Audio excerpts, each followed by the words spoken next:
What's going on, everybody? Welcome back to a better late than never edition of the Hard Count, huh? Obviously, joined by my guy CJ on this fine Tuesday, October 25th. It's exactly 9:23. Somebody's doing, oh, CJ got the football, Yeah, I want to throw this football at whoever's doing whatever they're doing outside of my crib right now. I'm wide open. See that? Bang. Easy catch. Come on, man. Yeah, you know what? You know what football I actually have, believe it or not. You know that Gronk made a speaker that's also football. I have it. Kind of lit. Yeah, but you wouldn't play it. You wouldn't use that football to play with. You can technically throw it. Like that's what the whole thing is, but it is literally like a brick. Yeah, it's like It does. It it's like definitely does. more It like more. definitely doesn't fly very well. Definitely causes a little bit of pain if you catch it. And I wouldn't say it's the greatest speaker in the world. So it doesn't do anything particularly very good. I'm not gonna lie to you. But Gronk hits I'm you with getting the swindle. listen. I don't think I technically bought it. You know what I mean? I think I get a little present type of Okay. situation. Okay. So I accept it. But whatever. Listen, CJ, how you doing there, bud? You all right? Yeah, I'm doing well. Again, for the listeners, for the viewers, sorry for the background noise, guys. If you like and subscribe, maybe you can help Connie and I get out the bad neighborhood, get out the hood, take care of us, show love. Nah. In fact, you want to donate to the cause? Yeah, you want to do that? Nah, I'm just joking around. Yeah, I'm feeling good. About that money, baby. No, I'm feeling good. I'm feeling good, man. All is well. Some good games that went on tonight. I mean, on Sunday, Monday Night Football. It was what it was. We'll get into that later, but yeah, I'm feeling good. Weekend was good. Watching some NBA right now. So yeah, just love the fall. CJ, I started Game of Thrones. Oh, from season one. Oh yeah, never seen an episode. Yeah, I was never. I never got into it. Like when it was up, like when it was like very popular, like when it first came out. Like I didn't even, times was hard. You wouldn't even have HBO back then. So we were struggling. We were struggling back then. But so yeah, I was just like, I would just see people talk about it all the time. Oh, okay, cool. It never interested me, and then I was like, you know what? Everybody keeps talking about this House of Dragons. Right. Maybe I'll go watch Game of Thrones. Yo, Perry, what up, brother? So CJ, but listen, not football related, but we're close to the holiday season of Halloween. And there's a nice bag of peanut M&Ms outside in the kitchen, and it just made me think. Let me get a top 5 candy from you. Top 5 candies from you. Outside of your kitchen? No. Scenario wise. I was about to say, yo, I'm saying there's a bag of peanut M&Ms in the kitchen right now. I was snacking on it and it made me think of the top 5 Halloween candies. I'm curious about yours. Top 5 Halloween. Candies in general, whatever. I was about to say, if you had some M&Ms sitting on the kitchen, you might want to go get that, brother. They're gonna be gone by the end of this episode. I had a nice handful of peanut M&Ms. Oh, beautiful. Okay, yeah. No, clutch. Yellow bag is clutch. Top 5 treats. M&M's definitely. I just had some M&M's yesterday. It's great. Now, when you say an M&M, are you going to plain M&M, the whole as an M&M, or specific M&M? Wow. Yeah, I don't want to do a cop-out answer and say like all of the above. All right, that's fair though. That's fair though. You know what I mean? Like I feel like I don't discriminate. You got the fun side. I've always been a fan. Yo, the little M&M minis, bro, where you can put about 800 in at Perfect. Once. Classic. So yeah, M&M's, sweet tarts, always had a special. I always used to think it was like like vitamins when I was little, and then like just taking some little kid wave. Yeah, sweet tarts was good. Let me see, 3 more.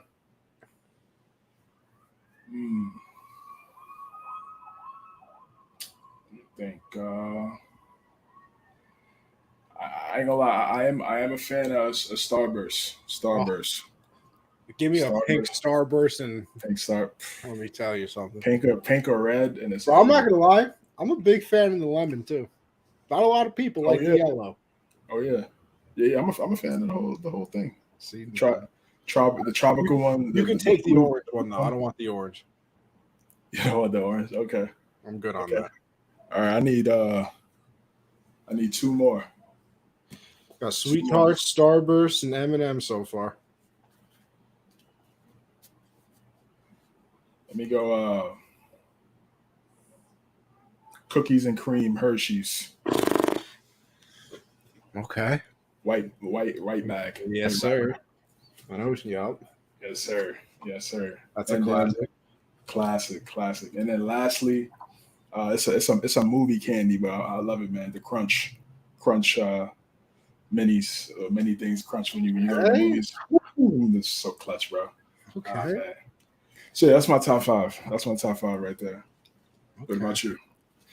Listen, it breaks my heart as a person with a big fan. See, listen, you took M&M's as a whole. I'm taking Reese's as a whole. Reese's, yeah. Give you a Reese's cup, Reese's Pieces. I mean, the Reese's Puffs, peanut butter chocolate flavor. Come on, you know. Yeah, Reese's Puffs. Reese's, yo, that commercial will stand the test of time. Bro, the little Reese's. Doesn't matter how old you are. You know that commercial, banger, man. Bro. It's a banger. If you have kids or you were a kid, Saturday on ABC, are you kidding me? Bro. Peanut butter chocolate flavor. Oh, classic. And then like the Reese's Halloween versions, like when it comes to little pumpkin, the Christmas trees. Oh, the Christmas trees. Yeah. I need a Twix. I need a Snicker as well. I see you like chocolate. You're chocolate. Right? Yeah, see, I'm not a big gummy person or things like that. M&M's is a good call, so I think that's 4. I mean, yeah, everything is chocolate. Yeah. Have you ever had crybabies? The sour things? Sour gum, yeah. Oh, it turns into gum, yeah. It's now you know what? Just to deviate from chocolate, a nice ring pop, bro. Ring pop. I had a ring pop in like 4 years. I love a good ring pop. Ring pop. I think that might be my top 5. Top 5. Okay. Yo, also honorable mention. I don't remember what they're called, but I think they're dipsticks. You know where it was like that white bar thing. Oh yeah, and they got the chocolate at the top. Oh yeah. Oh yes. I know you're talking about. Yeah. It's like the bag. Bag and yeah. Yes. That's definitely. Bro, I used to get those at Halloween. I'd be like, that powder, that sugary powder, and then you put the lollipop or whatever. Or remember the one where it was like listen, another one, Jolly Ranchers. Stop. Oh, how can I forget Jolly Ranchers? I'll take a watermelon Jolly Rancher and a blue raspberry. Blue raspberry. I'd punch somebody right in the throat for one. Blue raspberry Jolly Rancher. I forgot about. I gotta go 6 then. I gotta go 6. Jolly Rancher is one of my favorite candies. But you remember what were the ones called that it was like a longer Jolly Rancher, but then you would pour the sour stuff on the top. It had a little hole in it, and you would like. I know what you're talking about, but I forgot the name. Yeah, I forgot the name. Wave too. Yes. And and lastly, Airheads. Oh, definitely. Airheads during Halloween. The small ones during Halloween. Used to put that in the bag. My pumpkin little. Your little pumpkin. Yeah. Your little jack-o'-lantern. Yeah, man. I remember I was Batman when Halloween. I was gonna say, you got a favorite Halloween costume? Yeah, I must have had it. Maybe might have been like 6 or something like that, man. 6, 7. When's the last time you dressed up, CJ? Like for Halloween? Yeah. Like back then, bro. No Halloween parties? You ain't popping out to the Halloween parties dressing up? Nah. No? Okay. Fair enough. Nah. Fair enough. It's a lot of bread and a lot of time. A lot of time wasted. Think about it. Nah, think about it. Like I get it, like if it's like your boy, he does an annual event or something like that. Yeah, I'll stop by. But think about it. Like, you're spending mad bread for a costume for one day. CJ, you know what I did? You know what I did a couple years ago? For a couple hours, not even a whole day. Not even a whole day. My boy's girl had a Halloween party a couple years ago. I had a Patriots sweatshirt that was already a little messed up. Cut them sleeves right off. Zombie. Oh, he was Belichick. Oh, okay. Belichick. I got a blank binder. I printed out some Madden plays from online, put them in. I said I grabbed a nice headset. So what's up? I'm Bill. Yeah, that's good. That's good. That's perfect. That's perfect. I might if I ever go do another if I do a costume party next year or something like that, I'm gonna be Bill.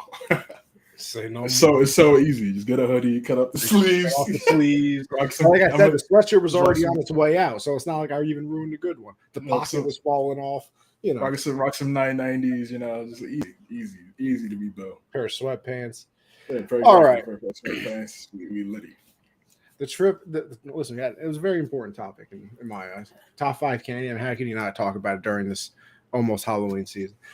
But hey, listen, you know what everybody's here for. And besides our wonderful entertainment and beautiful faces to stare at, it's the football content that we bring. And we'll start with that. Now, CJ, I have a groundbreaking thing that I might want to ask you to do. You want to start with the Pats game? Yeah, let's start there. We can start there and work our way down. I mean, honestly, I don't think there are any crazy games this week anyway. But I think one of the bigger stories is coming out of that Patriot game. So with the combination of no giant storylines, and I mean, obviously we're going to talk about the trades. James Robinson last night, CMC last Thursday, but we'll discuss that when we get to those teams. Very simple. But let's start with the Pats, CJ. So playing the Bears Monday Night Football, Bill has the chance to pass George Halas as the second most winningest coach in NFL history, playing the team that he's created. And Mac is making his triumphant return in front of the home fans. Me and Josh were just talking about it last night, and I thought, and it happened sooner than I thought. I was like, maybe they give him a quarter or something to get, back into it. Nah, they went 3 and out a couple times. They were chanting Zappy. And I was like, oh, brother, here we go. We got a little conversation going on now. So, first possession, Mac, 3 and out. Bears go down, get a field goal. Next possession, I think that's when Mac threw the interception. Then the Bears went, scored a touchdown, made it 10-0. Enter the hero, Bailey Zappi. So we thought is correct. Comes in, has a nice drive. Listen, and here's my other thing. Where was that play call when Mac was in? Everybody's like, oh, you see what Zappi did? Goes right down the field and scores. I could have made the throw to Jacoby. I ain't gonna lie, Mac was missing some. Bro, you're not going to, bro. My bad. No, absolutely. Mac's missing, but I mean, I don't think even he would have missed that throw to Jacoby. I'd hope not, at least. Then you just never play quarterback. Not that throw, but. And it was a good catch by Jacoby, too. Twist and turn. Then, he falls, gets up, and kind of lunges for the end zone. Whatever. 10-7. Yeah, it was honestly a bad throw. It was. But yeah, Jacoby made up for it, right? Made up for it. Right. I think that the Patriots then got a stop or an interception. I want to say it was an interception by Fields. Zappi comes back on the field. 3 plays later, they score again. Now it's 14-10. The momentum is right there. I think the Bears 23 unanswered. Yeah, and then from there it was 23 unanswered. But I can't remember. Was it a touchdown they scored after for the half? Yeah, Herbert off a screen. And it just killed the stadium. Yeah, after that was over. Which is very surprising, by the way. It's 17-14. You're at home. Like, how is that? Why does that kill this crowd? Like, that was a little strange to me. A little weird. Yeah. But anyway, there you go. They then go on from when it was 14-10 to score 23 unanswered points. Offense didn't do anything the rest of the game. Zappi played the rest of the game. Didn't do anything. And now the whole thing is, is it a QB controversy? What is it? There was the report at halftime that the reporter had, I can't remember her name, that Bill said that was the plan all along, that, Mac and Bailey were going to play. And then in the second half, they were both going to play. But Mac never came back in. And then after the game, it was, Mac wasn't, was a little bit banged up still, and they didn't want to put him back out there. So, but all I know is on Monday Night Football, the only game on at home, you get absolutely destroyed by the Bears, who put up 33 points too. It's not like, if you lose 21-14, it's like, damn, maybe the offense really was just terrible. Zappy was, was lightning in a bottle, and, you let it out the bottle, we got away. Whatever. 33 points. How do you give up 33? And, that's the thing. Yes, best coach of all time. I understand. How do you consistently and constantly get absolutely cooked by a quarterback that can't be a stone in the pocket? If there's a stationary quarterback, Pats are fine. The minute he has the ability to move more than 5 feet out of the pocket, it's like Bill has never been able to call a defensive play before. And I think that goes to the athleticism that they don't have on defense. But it's because Bill banks on quarterbacks making that pass quicker. But since now with these mobile quarterbacks, they can hold on to the ball and now get out of the pocket. Like you said, with the stationary quarterbacks, they're staying in there. The coverage is so good. Eventually, it'll be a coverage sack. The D lineman will eventually get in there. Against a mobile quarterback, all the DBs are up the field. If that quarterback makes that spy or whoever miss, it's over. You get, now the DBs got to come back, start coming down. So yeah, that's why that's he the thing struggled. I don't understand though. Did you even see a QB spy? I mean, at times Bentley was there, but yeah, it wasn't as frequent. But even still, I mean, more rushing yards in the past than total yards. It's not gonna be a linebacker on the Patriots that could stay in front of Justin Fields. Right. So, listen, we need a new quarterback. We need to go draft another quarterback in the draft. Hendon Hooker, Tennessee. It's time for us to go mobile. It's time for us to go mobile, man. Mac, I like Mac. Like I said, I wanted us to get Mac 2 years ago in the draft. Ended up getting Mac. Had a really good rookie season. He could bounce back, still be good. But he's kind of regressed this year. I don't know. I'm not sure why. Because there's just plays there that he can make and they're open, but he's just not seeing it. I'm not sure why he's not seeing it. It's not like the offensive line is terrible. See what is that? Pat's hosting the best mid-off rebuild in the NFL. Mid-off rebuild in the NFL. I mean, it's tough. It's tough to do a rebuild with Belichick, because they don't play to lose, bro. You know what I mean? They just don't play to lose. So it doesn't even matter who's at quarterback. But Belichick is not going to go into a Sunday like, oh yeah, we're gonna get him. No, yeah. So it's like I said, it's a tricky spot that the Patriots are in. Like when it comes to that. So yeah, Christian's right to an extent. But yeah, we need to get a dual threat quarterback, a guy that could excel in the pocket, but also make plays with his legs, be safe running the football, sliding, getting out of bounds, not being, reckless running the football, understanding that you're the franchise, you're the keys to the entire team. That's what we need. That's what we need, man. We're not going to contend in the AFC with the quarterbacks we have right now. Just not. We're just not. It's not even like, like I said, we don't have elite guys on the outside.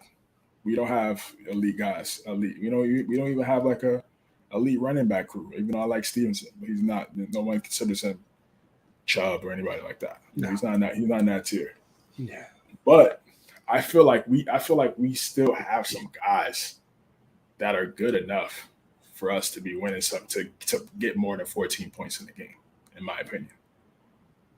I feel like we got guys better on this team, better than 14 points in 60 minutes on the outside, in my opinion. So again, I look at the quarterback, Zappy. Zappy's cool. It's a nice story. Everybody loves the backup quarterback. When the backup quarterback starts winning, he's everybody's best friend. Cooper Rush effect.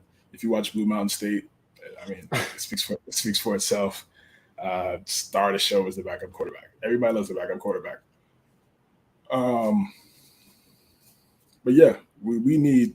But the thing about Bailey Zappi is good guy, competitor, but he's too small. He's too small. He's way too small to be a starting elite caliber quarterback in the NFL. To me, he's like Taylor Heineke. That's who he is.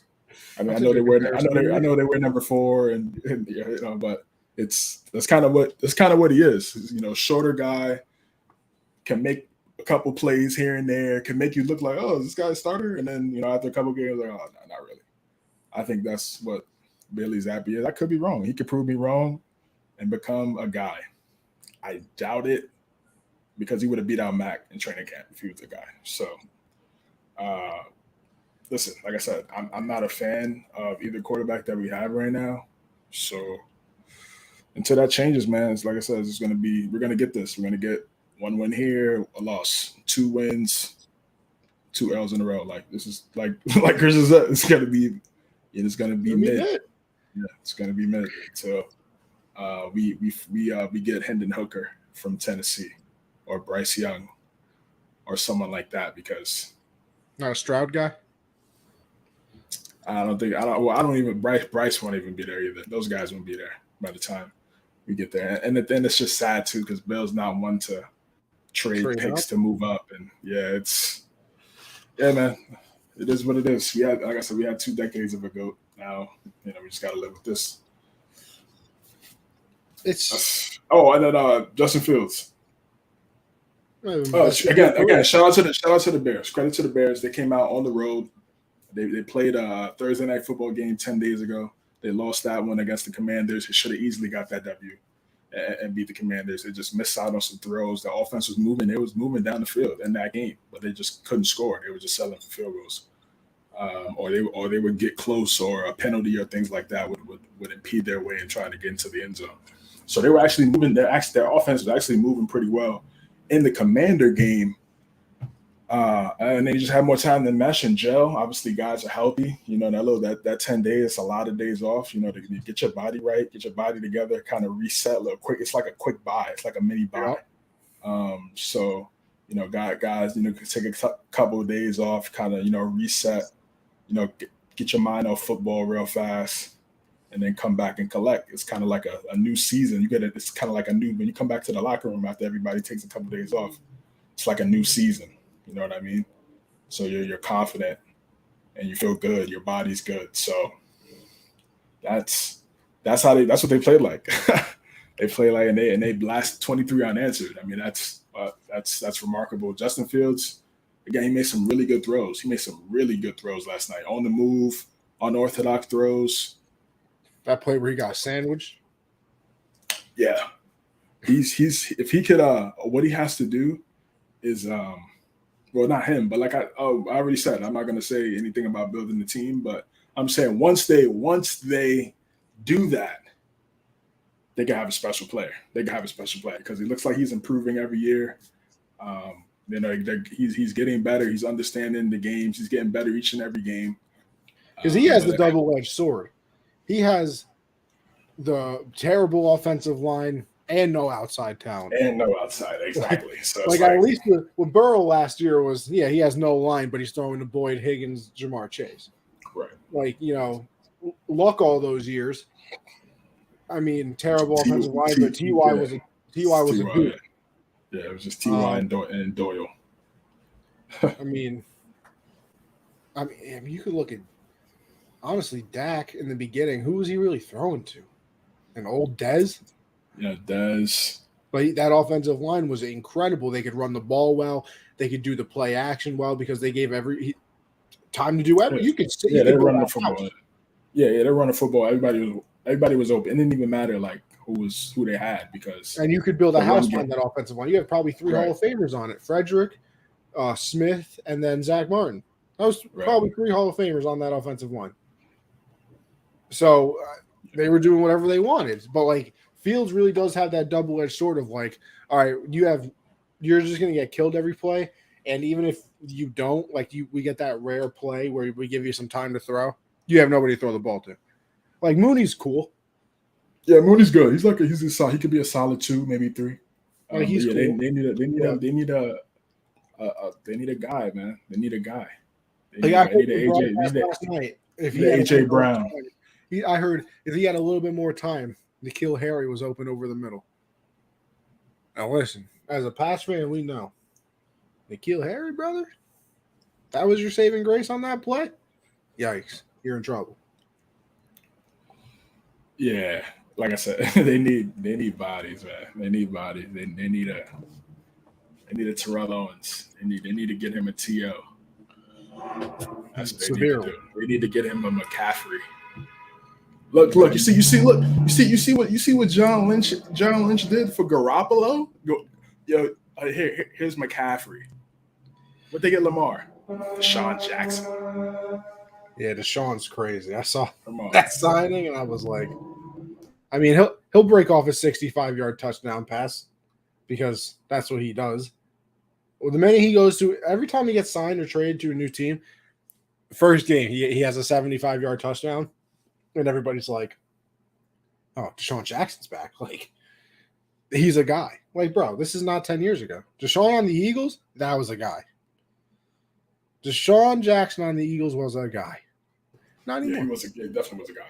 Yeah, but this is what I'm saying. Like, they had weapons. They had weapons. So when you put weapons around Fields, now we're going to see his full potential because the athleticism is there when it comes to being a running quarterback. He, once he starts to understand the game more in the pocket, they can have somebody that's special, man.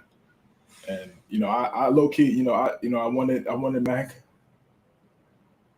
but if the Bears had not traded up, I wanted us to get Fields at 15. I wanted Fields I was praying that we traded up, and I was praying that the Bears just didn't take him. But because I just never got that lucky. You saw me on the broadcast that year. Yeah, it was right here. It was right here watching. Calling him Lego man, covering the game. See, and that's the thing. Like, I just don't see it getting better because, like you said, Bill's never going to want to tank, and he won't. Obviously, I mean, first of all, doesn't want to ruin the reputation. Second of all, I mean, what? He's like 68 years old.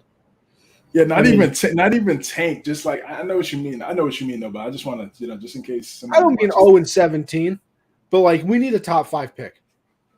I mean, because it's like, and because you're not getting a quarterback. Remember, look, the 49ers they were in the Super Bowl and they traded up to get the number 3 pick. Aggressive. Yeah, but you just said it. We don't trade up. We trade back. If we had the number 1 pick this year, Bill would trade back for like 7 5th-rounders and 6 6th-rounders. That's what happens every single time. When the Pats actually make a draft pick, I'm surprised. Like, they'll have a 1st-round pick. I'm like, oh, yeah, we'll just wait until it gets traded. And then it doesn't get traded like this year, and they use an Cole Strange, who, yes, has been good. But I was just like, wow, we actually made the pick. But, like, it's not – and it's a double-edged sword because, like, unless you're giving up – because, listen, maybe if a team has a 3rd overall pick and they want somebody at number 1, and the number 1 team's like, yeah, we'll trade back to number 3, whatever. Our guy's probably going to be there at 3 anyway. But you have to get in front of number 2. But you can give them the 3rd overall pick, a 2nd next year, a 2nd the year after. Like, you probably don't have to give up 2 consecutive ones because you still have that 3rd pick. The Patriots would always be in a situation where it's like, all right, we need a top 5 pick. So I'll say we're going for number 4. But you guys are picking at 15 because you guys are literally the most mid of mid possible.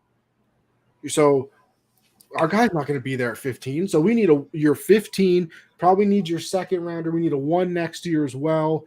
And we'll need something else as well. So it's always like you're always going to need more and more and more the further down you are, because why would I trade away the pick? Listen, unless you're the Eagles. Like the Eagles have the 5th overall pick right now, I think. It might even be higher because they have the Saints pick. But the Eagles, like, yeah, would it be cool to get somebody at 5? Obviously. But they don't need somebody at 5. They're 6-0 right now. They're looking really good, and they have another first-round pick anyway at the back of the draft wherever they finish. So, like, maybe for them it's like, yeah, we don't need it, but we can still fleece you. Like, and as we said anyway, it doesn't matter because the Patriots don't trade up, and you can't win anything without a quarterback. You won 6 Super Bowls because you had the greatest quarterback of all time. Like, I cannot think of a non-top besides Nick Foles. I don't remember ever in past like 2010 minimum where like not a very good quarterback won. I mean, you could say Eli, but Eli in the playoffs is an absolute demon. It's a different person. Yeah, Eli's he's above average. But like, I mean, think of all the quarterbacks who have won. Russell was very good. Peyton was obvious. Peyton, Brady, Mahomes, Stafford, yeah. Like you don't win with. Yeah, Jimmy made it, didn't win, and guess what? They could have won that game if they have a better quarterback because Emmanuel Sanders was wide open for a touchdown, overthrew him. Maybe if Josh Allen was throwing that ball instead of Jimmy G, guess what? You probably win. This year, all the Super Bowl contenders, Josh Allen, Patrick Mahomes, Hurts is becoming very good, but is also on a loaded team. They have the best offensive and defensive line in the NFL. They have a clear number 1 wide receiver, a very good number 2 wide receiver, a very good tight end, 2 very good corners. Like, they're a stacked team with a good quarterback and a running game. Like, it just doesn't happen where you win with not good quarterback play. And right now, it's a worse version of Kirk Cousins and a third-string quarterback. He threw for 6,000 yards. Yeah. Where? I don't even know. Where does that go to college? Western Kentucky. So who the hell do they even play? I'm not sure, but I mean that doesn't. I mean, remember Josh Allen went to Wyoming. It's tough. You can't. It's tough to. You can't play that. I understand college math doesn't always work out that way. But again, you're still right. Like with everything you're saying, it's just like, just not. You're not going to be able to. We don't have the athleticism and talent at that position, so it's going to be tough. But yeah. Kudos to the Bears. They did a great job and executing on the road. Big time win on a Monday night in Foxborough. Not an easy thing to do, and they got it done. Shout out to them. They deserve all the credit. Steelers and the Dolphins. Tua came back after getting injured with concussions a few weeks ago. Coming back, play well, look good. Yeah. Diamond up Reek, diamond up Waddle. They're running the football well. Back on track again. He's helping his case. They had a 3-game losing streak. He comes back, they get a W. So 4-0 with him as a quarterback this season. 4-0 with him as a quarterback. I believe he's like 13. Maybe he might be like 10 or 11 games over 500 in terms of his win-loss record as a starter. So he's. Again, I said he's Garoppolo. I mean, I pretty much compared him to Garoppolo. I think that's a good comp right now. Can he be better than Garoppolo?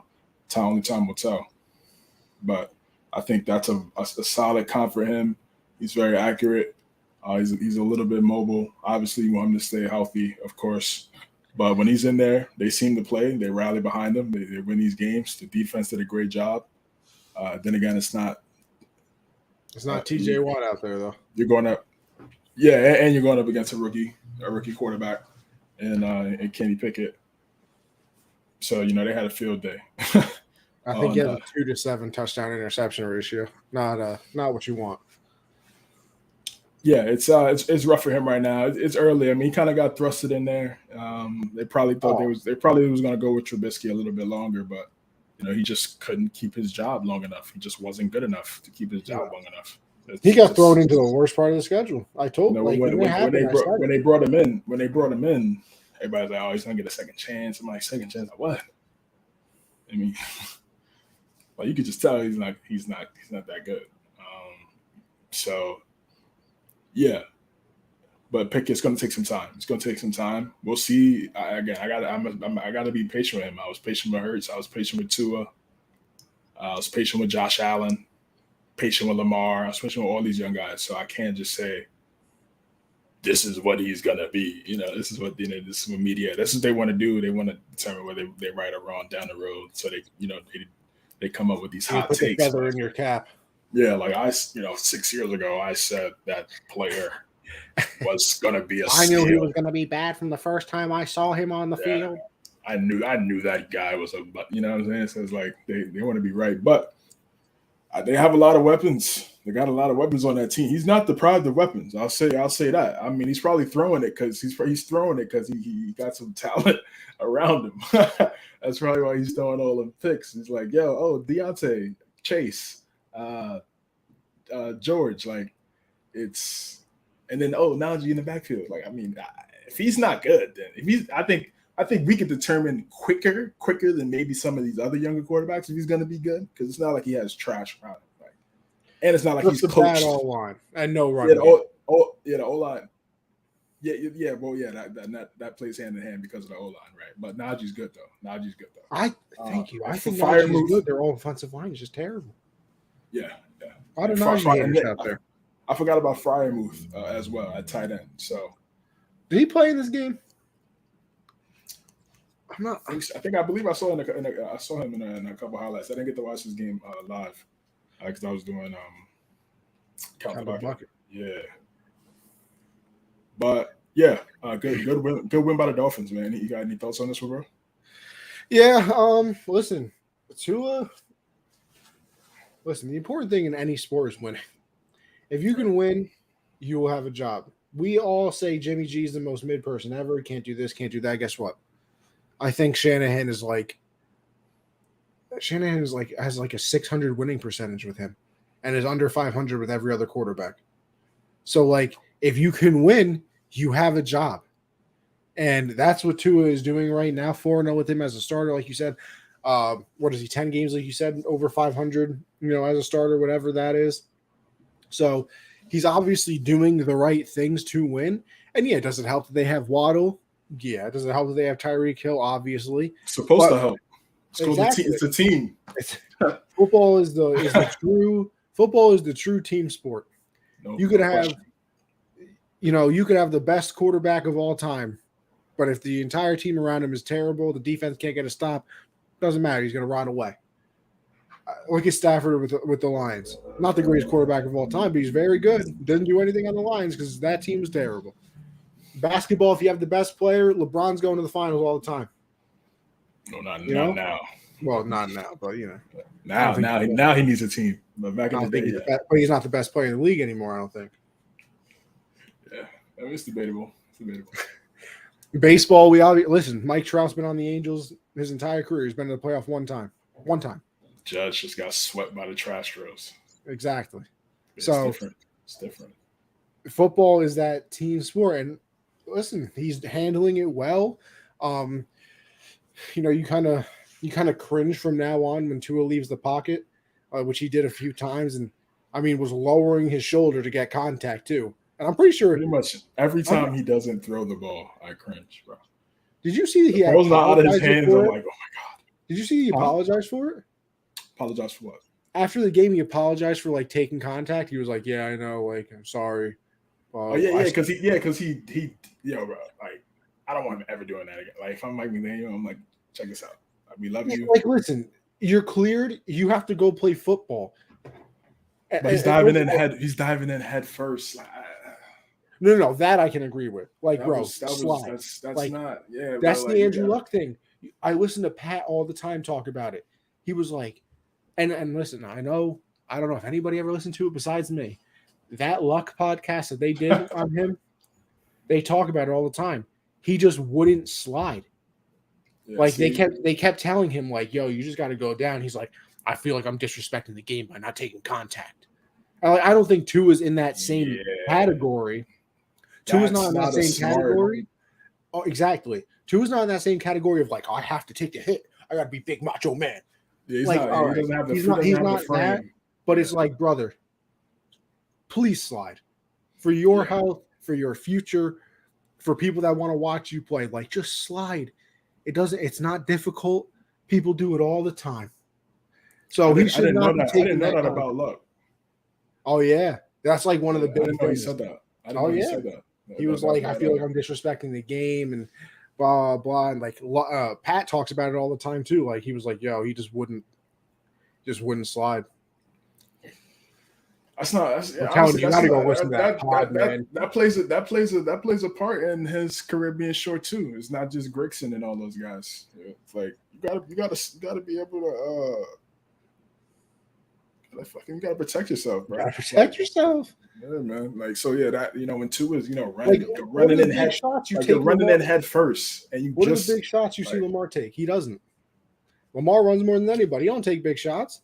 He runs out of bounds. He slides. Like, when's the last time you've seen Lamar get popped? I don't know if I ever have. Yeah, one because they can't catch him, and then when they do get to him, yeah, like you said, he's smart with it. Count the buckets onto something right here. Slide like Connie does in the baddies DMs. You right? Just got to slide. Shout out CTB.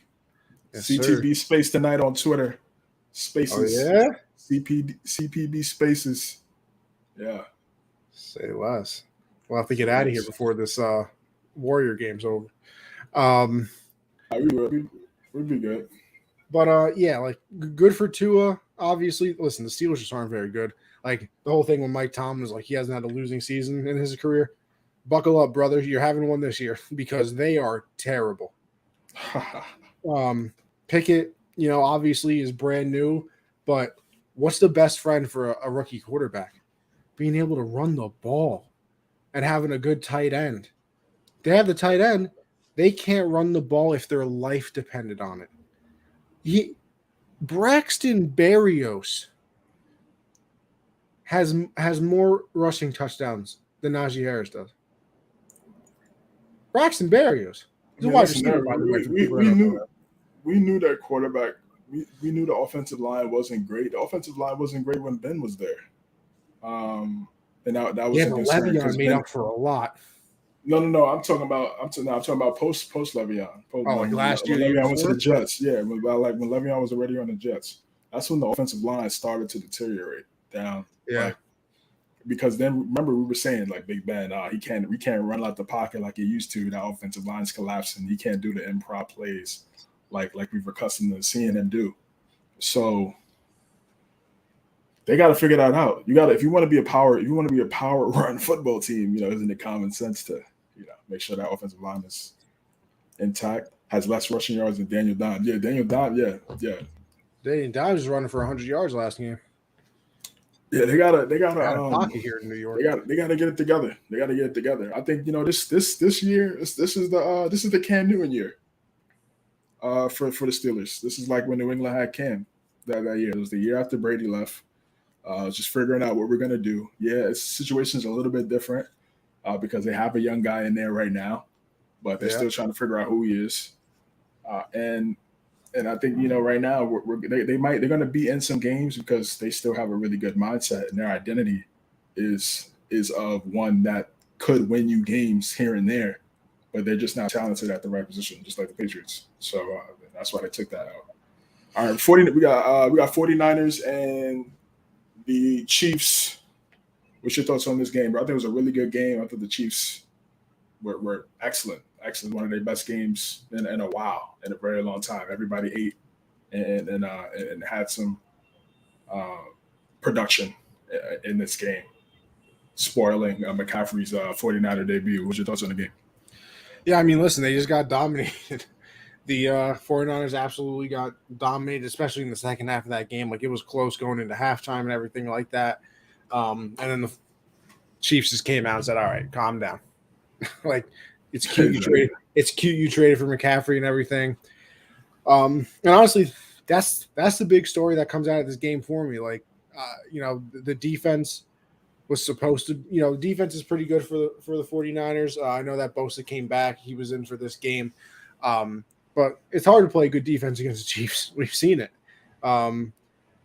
We got Quan in here. Let's go Giants, baby. Let's go. 6-1. Who would have thought?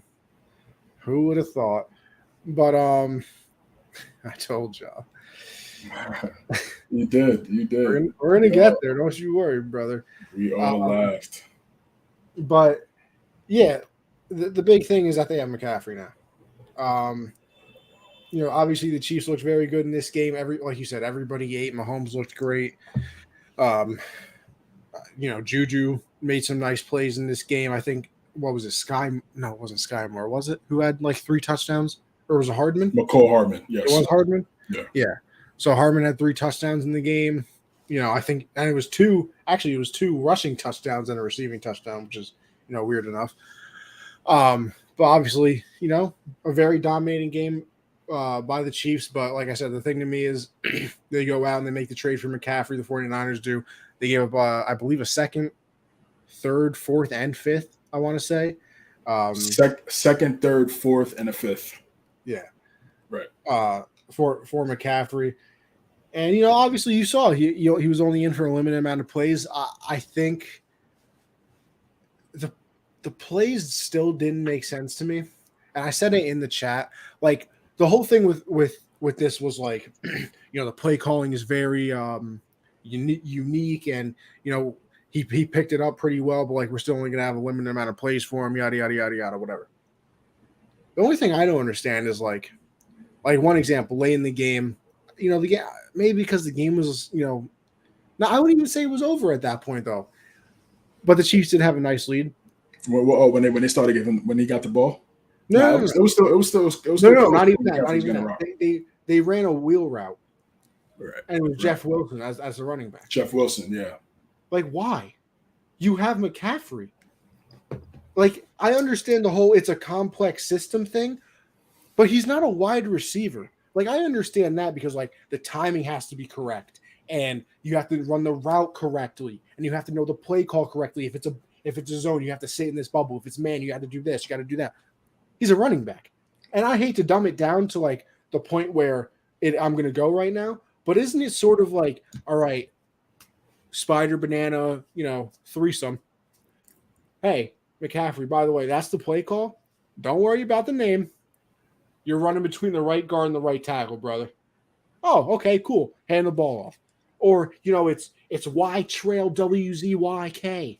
Okay, cool. McCaffrey, you're running an angle route, by the way, buddy.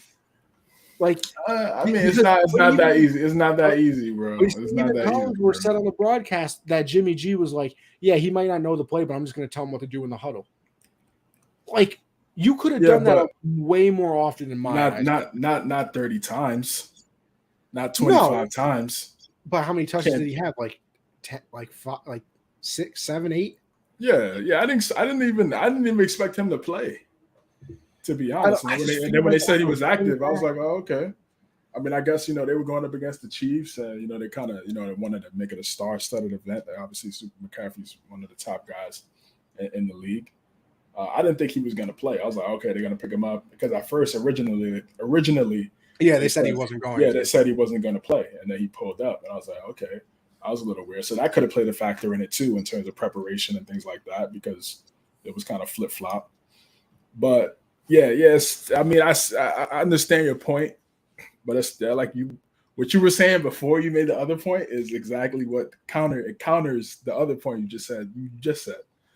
Because you do have to, even though you're a running back, especially like McCaffrey too, who can receive out the backfield, he has to understand zones and things like that. So they'll be fine. They'll be fine. That division is not competitive to where they need a dub every single week, or they're gonna lose. It's not stacked like the that. Seahawks are in first. The conference, right? Is exactly my point. I mean, but they're good though. They're good, but it just goes to show, they're not clamoring for all these type of wins. Not yet. And they went up against a really good team. Yeah, I didn't think exactly, bro. Like, I don't even think he should. I'm just very anxious to see him out there on the field. I think it would have been better. I think it would have been better if he didn't play.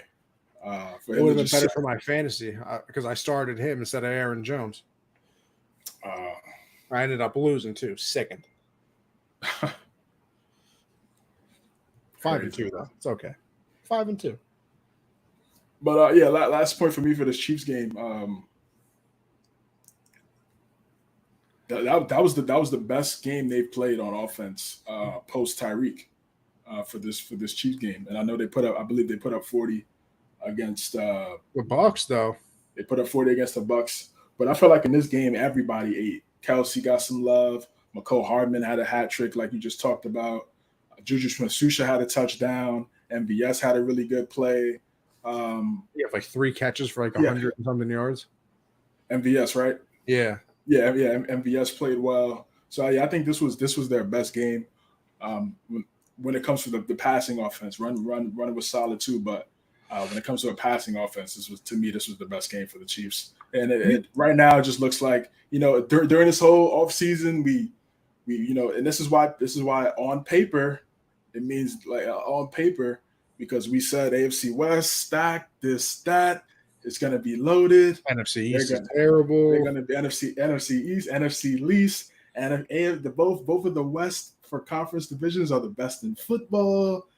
And here we are, 7 weeks into the season, and it's still the Chiefs and the Bills at the top of the AFC. Bengals creeping up. Ravens are right there. Those are the top. Those I would say the top 4. I think the Bengals are back. Of course, definitely. They're definitely back. Bro went crazy. He's been going crazy, honestly, ever since week 1. 482. Insane. So yeah, Chiefs are going to be fine, man. They're going to be up. One couple questions for this game for you. Yeah. Actually, one true question. Another one's kind of a point. You think Isaiah Pacheco should just be the running back? I mean, it's trending that way. It looks like Andy Reid's starting to trust him a little bit more. He's just so much more explosive. Yeah, he's explosive. Also, he's a bit taller, has a better, like the frame as well to be that back. I believe he went to Rutgers. I could be wrong on that. I think he went to Rutgers. You would know better than me. So shout out Rutgers. Shout out New Jersey, man. Shout out NJ. So yeah, I mean he's playing well. I remember seeing him. I think it was the Chiefs game. I mean the Bucs game when I first saw him. I was like, oh, who's this? Yeah. He's out here. He's moving. He's running hard. And so far, his last couple of weeks, he's starting to get some touches. I think he could definitely take touches away from Everett to Larry if he just keeps. Yeah, he ain't special. Yeah, exactly. Yeah, it's not like he's about. I'm a Rutgers fan. No, couldn't care less. There you go. 950. I wouldn't even notice. I literally would not know at all. And then just my point real quick. I can't wait for CMC to get into the offense. Just because I want to see I want to see a 2 backfield set with CMC and Debo. That's all I want. I want a shotgun set with CMC and Debo. And obviously, Jimmy G in the middle. A little RPO with them. A little, screw it. Take Jimmy G out. Put Debo at QB and run read options. Oh my God. And on Sunday showed why Jimmy G can't be your franchise starting quarterback for a foreseeable future as well. That pick in the red zone was terrible. You can't do that. Turning point of the game. You can't do that. You can't do that against Chiefs. You can't do that against Chiefs. And then some of these other teams. Some of these other teams out here, yeah, you could do that, but against the Chiefs, no. You turn the ball over and you get if you start giving Patrick Mahomes more possessions than what he should be getting, it's a wrap. You get 44. You get 44 points on your CJ triple option next year. CMC, Trey Lance, Debo. Just run the Navy Army offense. They could do it. I could definitely see them. They're gonna have definitely a package of plays, a nice little playlist for those 3 guys. And also, there's no excuses for Trey Lance when he gets back. Hell no, at all. Like, I mean, you have, bro, I know I keep talking about that. I swear it's my last time talking about the Lamar thing, bro. But it's like, look what Jimmy Garoppolo has at his disposal on offense, bro. Kittle, Ayuk. Debo, Ayuk. Offensive line is stacked. Got Hall of Famer on left tackle. Now you got Christian McCaffrey and a good defense. Listen, I know it's not offense, but hey, if your defense is good, helps the offense. Let's be real here. You got one of the best play callers in the NFL. Like, what, bro? And this is my thing for the Ravens too. It's like, okay, it was a 2, 3, 4, and a 5 to get McCaffrey. J.K. Dobbins been hurt with the knees, been battling with the Gus Edwards came back, so all right. I mean, I guess they were bringing on Gus. Gus Edwards did look good on Sunday. He looked good. Scored 2 touchdowns. Him coming back, yeah, he scored exactly. He played well. He played well. Like, I'm a fan of his. He had tore his ACL, so he's back now. So I guess maybe that's why they were hesitant, but they got to start making some trades around Lamar now. Do you see that because now what we're gonna do? We're gonna start crying and say, "Oh, look, Lamar's getting all the bread. Look at the percentage against the cap. That's why they can't get the talent." But watch, we're gonna start saying all that when we had 4 or 5 years when he was on a rookie deal and they didn't put anybody around him. What does everybody say? You got to win in the rookie deal because after that you can't fill the roster. So now they want to be stingy with the bread and be like, oh well, and then because it's going to take up a large percentage of the cap. So, bro, you had 4 years to get elite guys around it, man. Yeah. Nonetheless, we got the Seahawks and the Chargers. Seahawks, wow. Geno Smith going up against his former team. He's a former backup on the Chargers, I believe, a few years ago. This Geno Smith story, if Seattle was a big market, this would be one of the biggest stories in sports right now because imagine he was still in the Jets doing this. I mean, we could imagine, but I think everything happens for a reason, and he needed to go. No, I'm just saying with the big market thing. You know. Right. I see what you mean. Right. Exactly. Yes. 100%. Back page of the New York Times, baby. Oh yeah, of course. I mean, going from starter to supposed to be the guy in the Jets you talked about. I remember when he got drafted. Jaw broken. He went to when he was at West Virginia. Christian, I know you in here. I know you remember West Virginia back when it was him, Tavon Austin, and Stedman Bailey. They were electric over there in that Big 12, bro. I thought he was gonna be the one. I thought Geno Smith was gonna be the one, bro. The way him and Tavon Austin and Stedman Bailey were I don't know if you would know this. Yeah, Christian definitely knows Stedman Bailey because Stedman Bailey played for the Rams. Christian, where you at, man? I don't know if you would remember this. Was that when Pat was there? You talking about the Rams? No. Because didn't McAfee go to West Virginia? No, McAfee was right in the NFL. He was right in the NFL. Oh, he's already okay. Because I always hear Mac talk about like when he was on West Virginia and how good their squad was. So I didn't know if that was the squad he was talking about. No. But he was there. Rich Rodriguez was the head coach. This was Holgerson was the head coach at West Virginia when Geno was there. But yeah, they were special. Man. Yeah, exactly. Yeah. That his last year. Yeah, his last year was rough. It was rough, and that's what hurt his draft status coming out that year, and that's why he didn't really go as high as he would have went had he went out the year before. But yeah, he was a beast. He was a beast. He's 32. I think I checked a couple of days ago. I was like, how old is he? Like, can he still, he's been in the league for a while. Can he have a second act? I believe he's 32. You would be correct. Yeah, so he has a. Well, let's see. Let me watch a couple more games. I'm excited. I'm excited for it. Again, like I said, it's a great story because nobody thought this was going. To me, it's kind of like the Trailblazers right now. No one thought the Trailblazers would be 4-0 starting, and I know it's early, but everybody's trade Dame. Dame's crazy. You paying Dame took all that bread to be mid, tank, this and that, and then now they come out and they're playing good basketball. Yeah, exactly, they're playing good basketball right now. I think you could say the same thing similarly for a team like the Seahawks. Geno's playing great. DK got hurt. Press up. Hopefully he can get right. It's no surgery required. Right. They said no surgery, so I think it's just a couple weeks, which is okay. Yeah, good because I didn't listen. After the game, everybody thought he tore his ACL, so talk about a relief. Exactly. It was one of those non-contact things, and we always pause when that happens. Kenneth Walker, the second or junior, might be one of the other. I think it's the second. It's the second. Two tutties, $160. That's a guy right there. He's looking like offensive. Definitely can be right there in that offensive rookie of the year. Damn, Tony Brees Hall, son of a bitch. Yeah. Prayers up, man. He had it, and he would have had it in the bag. Kind of the great King James. Sorry for your loss. I would say it's a travesty to see the Pats. I asked about him in the AFC beats. I told you, Gang Green. We'll see y'all. We'll see y'all next week, bro. We'll see y'all next week. We'll see y'all. But yeah, listen, Chargers. I told you, bro. CJ, let me take this, please. Listen, I know Keenan was Keenan. I know Keenan Allen wasn't Keenan there. played. Oh yes, that's right. Yes, Keenan was there. But still, like this is the Chargers, bro. This is what they do, man. I told you. Please, for the love of God, fire Brandon Staley. There is no way.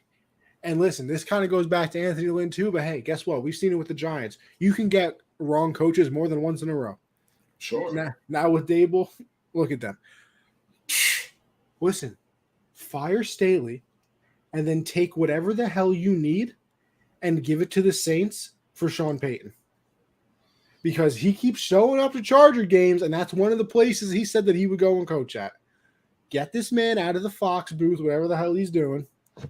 Yeah. Fire Staley. Go. I like his Monday segments with Colin though. You know what? Maybe he can keep it. Well, not once he takes that job. Hell no. Hey, Robert Saleh has a weekly with Michael Kay. Yeah, but it's a little different. It's a little different. Remember, he don't have to be in studio. Just no. But even still, like. Oh, he talks about everything. They're obligated. Yeah, they're obligated to do that. Listen, all I'm saying is there is no way you should have this much talent. Now, let me also say this, and I'll give him this small excuse. Mike Williams. So this was the first game Keenan Allen came back. Now Mike Williams is hurt in this game. J.C. Jackson's out for the season. Prayers up. Prayers up to my guy, man. Joey Bosa hasn't played since week 2? I want to say. With the groin, yeah. Who's their left tackle? Rashawn Slater. Out for the season. Corey Linsley in and out of the lineup the entire year. So basically, Justin Herbert playing with broken rib cartilage. So yeah, I'm not gonna lie. Everybody on your team is hurt. I mean, you have your number 1 corner, your number 1 and 2 wide receiver, your left tackle, who might be one of the best in the league, all-pro center. Okay, I understand. You still have Justin Herbert, Austin Eckler, Derwin James has stayed healthy this season. And here's my thing. Brandon Staley is a defensive coach. Where's the defense? The defense has been terrible all the time, the whole time he's been there. They can't stop a nosebleed because it runs down your face and they can't stop the run. I don't get it. Brandon and the whole listen. I don't care what anybody says. The analytical bullshit is the reason that they didn't make the playoffs last year. They go for all the time in the dumbest situations. They go for 2 in the dumbest situation. You had Keenan Allen a couple weeks ago talking about it's a good thing we won that game after they went for it, in overtime or something like that. It's just stupid decisions. And when you could have Sean Payton, who said it is one of his destinations he would go to, you got to fire him. You have to. Listen, you don't love calling for people to get fired. They got families and things like that. He'll be all right. What does that trade? What does that trade look like? I think you got to give up a first. I think maybe 2. 2 firsts for head coach. But we see how important coaching, football. No. I'm not. I'm just asking it. I'm not downplaying. I'm thinking about it. I mean, they're valuable. Time to win in this league. They're not paying Herbert yet. just like we said with Lamar. They're not even paying Herbert yet. That's why they can pay J.C. Jackson and Khalil Mack. They can trade for him and Joey Bosa and have J.C. And that's why they can do all this. But it's just not going well. And listen, I saw this on I don't know. I don't remember where it was. One of those websites. We crown Justin Herbert, but he realistically hasn't done anything in the NFL. He's the most overrated quarterback in the league. Really? From a winning standpoint, well, I mean it's tough to disagree there. But from a stat standpoint, I think he has the most passing yards in the first 2 years of the NFL. Yeah. When it comes to stats, for sure. I mean, they're going to start calling him empty calorie guy if they don't start getting some W's together, bro. They're just going to call him. They're going to call him Westbrook. They're going to call him the Westbrook at a quarterback group. I'm telling you. Watch. I mean, listen, everybody can have fun with that. It's not fair, but once they get and you're right. A lot of things it's not in his control. Like the head coach's lack of situational football for the last year and some change. As a head coach, he can't control that. Stop anything. Right. Yeah. He those are things he can't control. So, to your original point, which is the big story and something that I believe should happen is I think after the season, especially if they don't turn it around, they'll be looking at a new head coach, and that'll be 3 head coaches in 3 years for the Chargers. Well, no. Yeah, Len was there his rookie year. But no, 4 years. 4 years. Season. Yeah, 3 and 4 years. Yeah, 3 head coaches in 4 years. Okay, that's dysfunctional, man. Absolutely. But guess what? See what happens when you get it right, Giants. No, Giants, man. But and they got a good front office too. Exactly. Right. Like the Chargers got a good front. Listen, they drafted Herbert. Keenan Allen was drafted. Mike Williams was drafted. Slater was drafted. Right. Yes. Asante Samuel Jr. is pretty solid. He was drafted. Derwin James was drafted. So they know what they're doing. They just need somebody to put it all together. Yeah, they need to go out and get maybe Dan Quinn. Might get a second chance here. Because what he's doing right now in Dallas is somebody's gonna throw a checkbook at him for what he's doing right now in Dallas. Obviously Sean Payton is number 1, but I just don't know how that's gonna play out. What was the Bill trade? Man, I forgot. It was a first. It was a first. He hadn't done anything as a head coach. No. Nothing. He had that little time with the Browns, but he was, Yeah, but he was. But again, he was more. And Sean Payton's won a Super Bowl, so might be 2. I don't. It could be. It could be 2. It could be 2 first. I mean, I would do it. Obviously, I would do it from the Chargers. You already have your quarterback, so for a trade, if you're giving up 2 firsts, it's either for a quarterback or an elite player, skill position guy, whether it's wide receiver or pass rush or something like that. They have all that already. Like you just said, they have all that. So now it's gonna come. It comes down to the guy wearing the headset. Absolutely. All right. Listen. Oh, and then, I forgot what rookie is. His last name is Woolen for the Seahawks, right up there with Sauce for defensive rookie of the year. He's playing great right now, doing a great job at cornerback. Again, this the Seattle team. We got to start watching them and start looking out for them. Yeah, I'm gonna have to listen. I keep, they're like always hindsight to me. But hey, they're playing the Giants this week, so it's gonna be right up on the TV. Yeah, it's a perfect game. It's a good game. It's gonna be a good game. Who would have thought? Imagine looking at you look at the schedule beginning of the year. You're like, damn, week 8, it's Giants, Seahawks. That might be the battle of 0-7 teams, and it's 4-3 versus 6-1. I mean, it's just incredible. Texans and the Raiders. Raiders come out on top 38-20. They just beat the hell out of the Texans. And listen, this is what you kind of wanted to see. Waller didn't play in this game, but whatever. He'll come back healthy, obviously, eventually. But, they got Adams involved a little bit more. Felt like Hunter Renfrow was involved more than I had seen. Let me tell you something. Nick Chubb, best running back in the league this season. Josh Jacobs is right there. Like, yeah, listen, if you want to go back, like, oh, what about, the last 2 years? All right, I'm not doing that. Right now, I don't know if I take many people over Josh Jacobs. His last 3 weeks, I think he has 6 touchdowns and like 650 rushing yards in 3 weeks. Somehow they couldn't get a contract done with him, man. CJ, not only did they not get a contract done with him, you know that he played in the Hall of Fame game? The Hall of Fame game. Nobody plays in the Hall of Fame game. Nobody. This man started and played like an entire half of the Hall of Fame game. And they declined his 5th-year option. Could you imagine? He's playing to right now. He's playing for that generational bag. Because he keeps playing like this, he's gonna get a generational bag. I think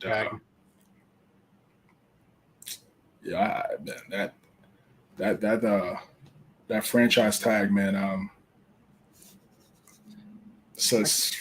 I hate it so much. It's I don't know how the players keep letting get away in the bargaining. I don't know how the players let them get away with it. I mean, I guess you can't really go on strike because too many people will be like, "Yeah, listen, I need my money now because football isn't baseball where I can play for 20 years. Like, I'm gonna need my money between the ages of like 24 and 30 because that's when I make all of it." So, like, I guess people don't want to go on strike, miss a season, miss a year. But like the fact that they can't get rid of the franchise tag is incredible. Because you just play the best year of your career. You can't even go to free agency because they're just going to immediately franchise tag you. It's a wild thing. Wild to me. It's borderline tyrannical. Oh, of course it is. But where else are you going to play? Canada? I mean, it's like because say for any other position out, not even any other position of work outside of the NFL. If I have a great year, I can leave. Yep. If I have a great year at a company, I could go leave and leverage myself to get more money at another company. But within the NFL, imagine you have and it's the same thing for restricted free agency too in the NBA. It's the same thing, and I get it from the standpoint is I understand it from a team standpoint because you draft a guy and then you don't want say if he's this great player. And then after 5 years, that is the counter to what I'm about to say. But the restricted free agency and franchise tagging, all that does is just protect the team. But I don't think that's not freedom to me. Yeah, it's protect the billionaires, not the millionaire players. Bold strategy. But again, I mean, we say this, but these guys have an opportunity to sit at the table and create their own destiny. So I can't keep criticizing. Can't keep fighting for somebody who doesn't want it. Yeah, I can't keep criticizing. Lead the horse to water. That's it. I can't keep saying billionaire owners, this and that, when the revenue split is what is it, 49? It's got to be almost 50-50, right? 40, something like that. It's right honestly, there. Isn't the NBA the only one where it's a true 50-50? Yeah, I think NFL is 40, 51, 49. I'm gonna look it up. It's something like that. It's 52-40. It's almost 50-50. And again, these same type of issues that 48. Come around. 48. Players receive 48% of the NFL revenue by 2021 season and at least 48.8% of the revenue in any 17-game NFL season. So that seems to be all they care about. But there's so many then you can't even get 50-50. Come on. Oh, I mean, you're not gonna get 50-50. NBA did.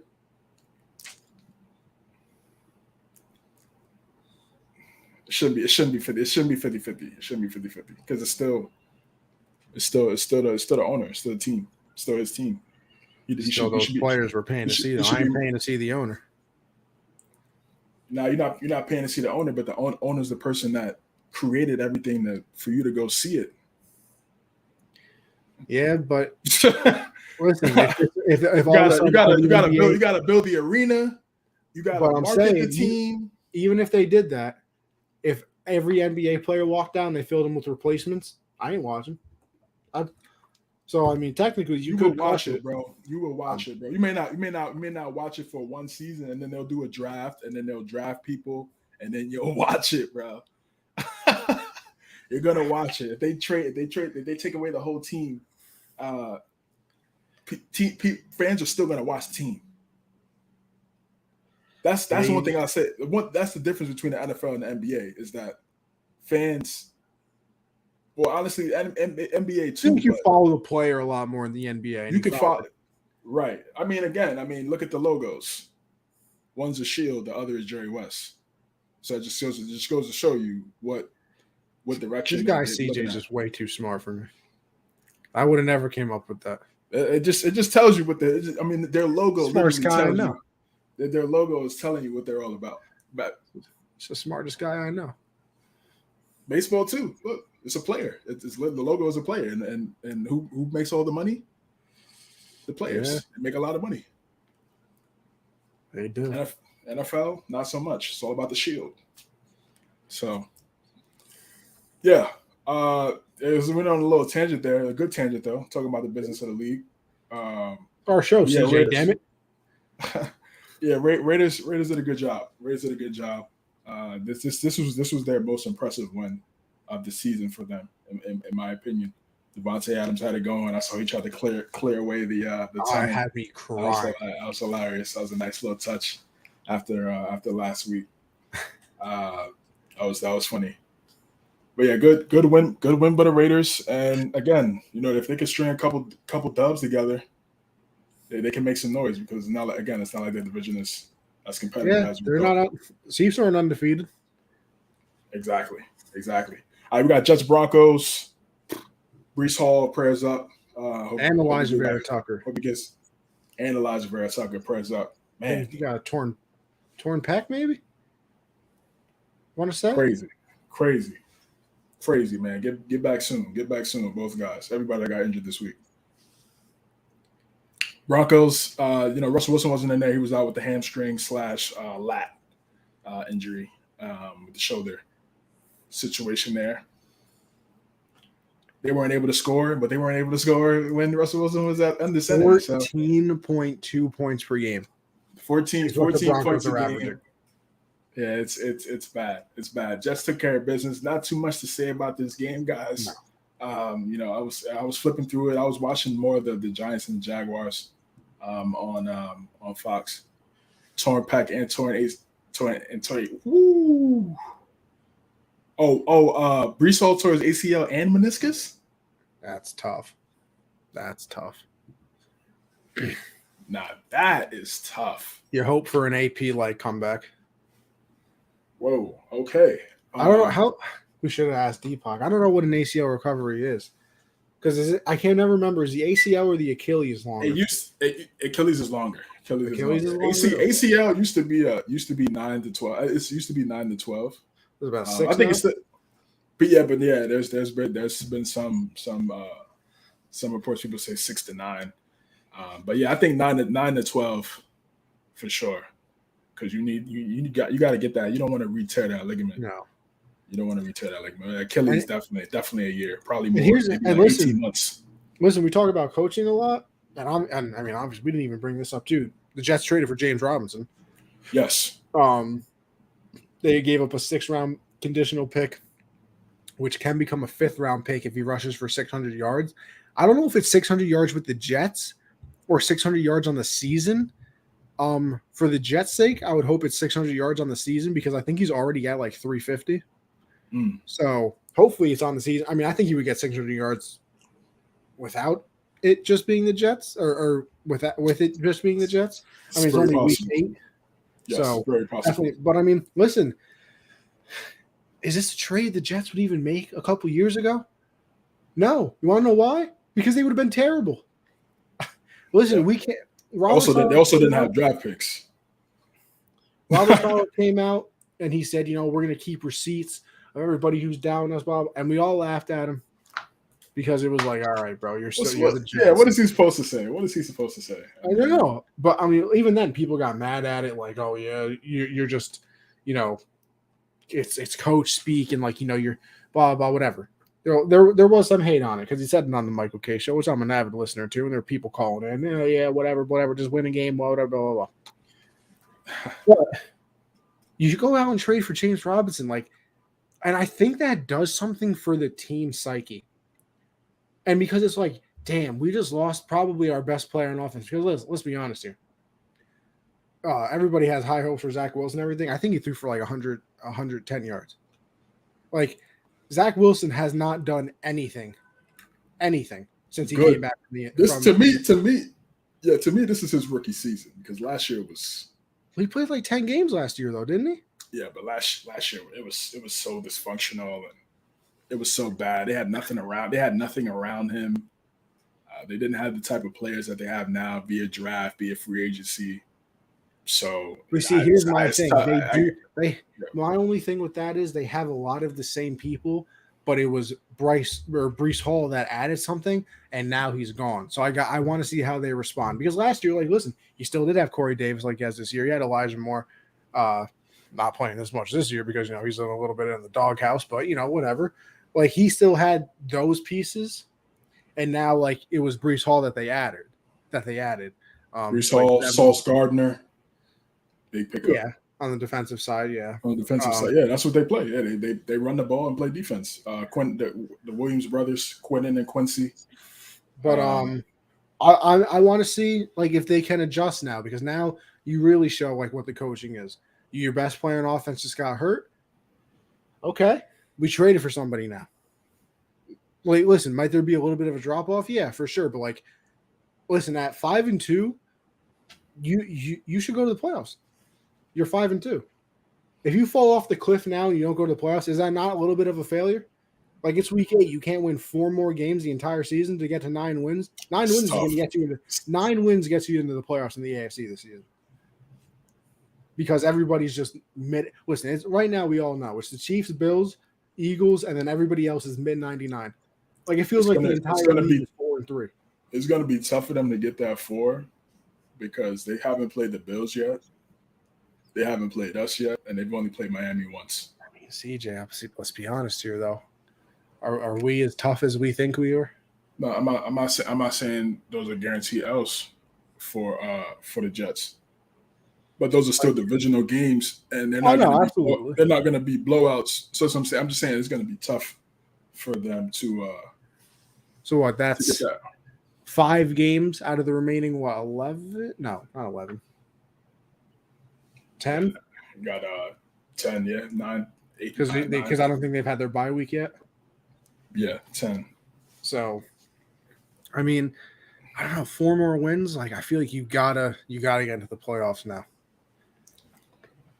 We'll see. James Robinson. How do you feel about the James Robinson trade, though? Yeah. I was about to get to it. It's a good trade. It's a good trade. Last year he was kind of in the doghouse during that. He was hurt last year, I think. He was hurt, but then also they wasn't playing. Urban Meyer wasn't playing him a lot either. Yeah, even when he was in there. Very, very weird. So yeah, there's a big opportunity for him because now, God willing, if Breece Hall comes back and he's healthy and he's really good, now you got a 1-2 punch, and that could be extremely formidable in that backfield. And it reminds me a lot of LaDainian Tomlinson and Thomas Jones back in those early Jets days, back in the 2010s, 2009, 2010 season, where they just had a no, Mark Sanchez. Yeah, you're right. And they had just a plethora of running backs in the backfield. Kevin Green, Thomas Jones was a guy. It was Sean Green. It was Sean Green. Yes, Sean Green. Yeah. So then they're kind of going back to that type of the Pats. Yeah, love you, Vic, man. What was I saying? What was I about to say? Yeah, I lost my train of thought. But listen, I like the trade for both, honestly, because now ETN is a full-time running back in Jacksonville. James Robinson's probably going to be, full-time, and he'll split a couple carries with Michael Carter. But I like this trade. And like I said, it could be a little boost. We're going for it, boys. This is not the same. Because you remember, like Aaron Rodgers a couple weeks ago when he was, they do the daily thing with McAfee or the weekly thing. He was like, "Listen, it's not the same old Jets. Like usually, it would be, yeah, the Jets are going to do this, whatever." And he was like, "Listen, it's not same old Jets anymore." And this is kind of like one of those stepping stones where it's like, "Damn, our player got hurt. Like the season's going to go to shit now." You trade for James Robinson, who's a very good back, and you see if the coaching, is really there. So I'm kind of excited to see how it plays out. Yes, sir. Likewise, man. Doing some great things over there. They're building a good foundation. I said they were going to be a year away, but right now they feel like the year is today or now. and again, Zach Wilson is not even playing at an elite high level type of quarterback football right now. He's kind of playing good. He's getting carried, and that's what, in a way, he should be getting carried. That's how you want to usher a young quarterback into the league, with a running game, with the defense.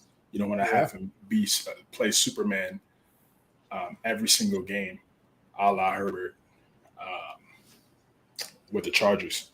You talked about Aaron Rodgers talking about saying it's not the same old Jets. Well, this is not the same old Packers. Took another L to Taylor Heineke and the Washington football team. They need to make a trade. They're right there for me for the Ravens when it comes to just negligence and not understanding. You need talent around these guys. Where's all the? I know most of the money's going towards to Rodgers. Then Rodgers making like 40 mil, 45 mil annually. But I mean, go get a wide receiver, man. Go trade for a wide receiver. You only have Aaron Rodgers for maybe. I think he retires. Who knows? Who knows? He might. Yeah, he might. I don't think so. But they need to go make a splash and go get a guy, whether it's Claypool, DJ Moore. I think DJ Moore would be a good pickup. I think that's a guy they need to be on the phone with Carolina right now. Carolina is you trade away McCaffrey, anybody's disposable. Everybody can go. Everything must go. That's their motto, right? That's their motto. Speaking of Carolina, real quick, did you see that the Rams offered the same trade plus Cam Akers and they said no? Interesting. That's kind of. I mean, I guess if he is your franchise player and you have a choice, you kind of go to him and be like, "Hey, we don't want to screw you over. We want to have a good reputation. Where do you want to go, pal?" Yeah, they probably had that conversation, man. Exactly. Yeah. It wasn't like it was anything dysfunctional between him and the front office and Carolina. No. But yeah, that's what Josh told me. I found that very interesting. Isn't he from like that area of the Bay? I know he went to Stanford. I know he went to Stanford, right? Oh. Yeah, I know he was amazing. He was incredible at Stanford. I will never. Last thing I'll say about McCaffrey, and I remember him distinctly coming out of that draft because the first mock draft that I ever saw and where I had ever seen his name, somebody had him going to the Patriots, and I looked up his stuff and I was like, "Oh my god, if this dude falls to the Pats, that would be crazy." And he got picked like 8th overall, and I was like, "Okay, you guys all lied to me." Yeah, he wasn't going to New England. Yeah, he was extremely special. But the Packers they need special players around Aaron Rodgers. Aaron Jones is special. He's special. Yeah. But other than that, they need to get some guys. I just don't get it. I don't understand how you can be so tone deaf. You can't.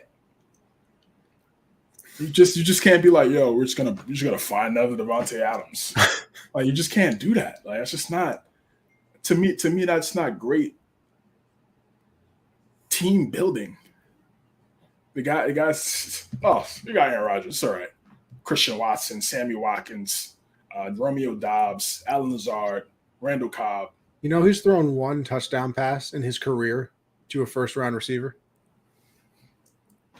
Or a first-round pick, I should say. And that was like Mercedes Lewis. That's the only person. He's not even a receiving tight end. So his first passing touchdown to a first round pick was to a guy that doesn't even get receptions. It's crazy. But look at that. Let's look back. Let's look back. That Packers team back when they won the Super Bowl. Let's look at the wide receivers they had. Let me just go through some of the names that they had to. I mean that they had. Donald Driver. Yeah. Greg Jennings. Yup. James Jones. Yes, they did. Jordy Nelson. They did. Tight end Jermichael Finley. Mm-hmm. Are you kidding me? And then they run game wasn't like what it is now. They had Ryan Grant. They had run by committee. It wasn't the run game used to be terrible, and then they got Eddie Lacy. We all know the story. But I hate Eddie Lacy. That wide receiver group stacked. That's stacked, bro. James Jones, Greg Jennings, Donald Driver. Donald Driver, one of the most underrated wide receivers of all time. One of the most underrated wide receivers. Nobody talks about him. He got 10K receiving yards, but he would just catch everything far through. He was underrated as hell, man. You know what I think the problem is for Green Bay. Yeah, I think, and it's like this with a lot of people. It's how, like, you ever get really good at something and you just think you can do it no matter what. Like, and I think that's what the Packers are right now, because even so that I keep going back to McAfee, but but Rodgers is always on there. They had Rodgers on during the draft this season. And I'm not saying, obviously, Rodgers isn't the one that's drafting people, but all I'm saying is they asked him, they were like, oh, your pick's about to come up in the first round. Like, obviously Devontae just left. Like, you think, wide receiver would be a move here? And he goes, well, that's for, the front office to determine. But hey, we've had some luck with, some of those second round talents, Jordy and Tay, we got Randall Cobb late. So, like, I feel like for the Packers, it's gone to them like, why would I get somebody in the first round when I've had all of this luck in other rounds doing things very good? And it's just like, all right, congratulations, but sometimes you got to really, you got to know what you have. You got to go for it. Like, why does DK slip to the second round? The Packers had a first round pick that year. You need a wide receiver then. I mean, you had Adams still, but like, this is a two-wide receiver league. And at least with the Eagles, they made up for it. Yeah, they went we joked about them and their wide receiver stuff, but Howie Roseman went back and then made up for it like tenfold. Green Bay is like, you lose Devontae Adams and you don't replace him with, and you're replacing him with Christian Watson and bringing back 85-year-old Randall Cobb. Not good enough. Not against when you had an offense 7-8 months ago that could barely score when it was just Devontae Adams.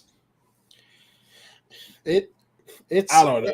Astonishing. It's astonishing. It really is. Yeah, one more thing on this game, then we can move on. Yeah.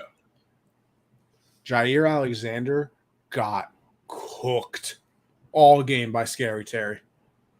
All game. Yeah. Hopefully, it would really be something if the I just think they're cursed because of their owner. In my opinion, that's why they haven't found a quarterback. But if they could get a quarterback, man, that division. Scary Curtis Samuel. That division, yeah. But yeah, exactly. That division would be stacked. That division would be stacked. That'd be a fun division to watch because it's not even like you said, like just some of the names you just went off. It's not even like the Washington football team. They're deprived of any talent. Like they have some good guys on their roster, but they have like 7 people on the defensive line that are first round picks. It's right, exactly. It's either coaching isn't right. They can't find the right quarterback, or injuries to key guys in the wrong moments. But they're dysfunctional, and again, like we talked about last week, it's gonna stay that way until they get a new owner. AFC South showdown. Prayers up to Matt Ryan, out for the year. Well, apparently not. Not even that. Like they said, injury or not, he wasn't playing.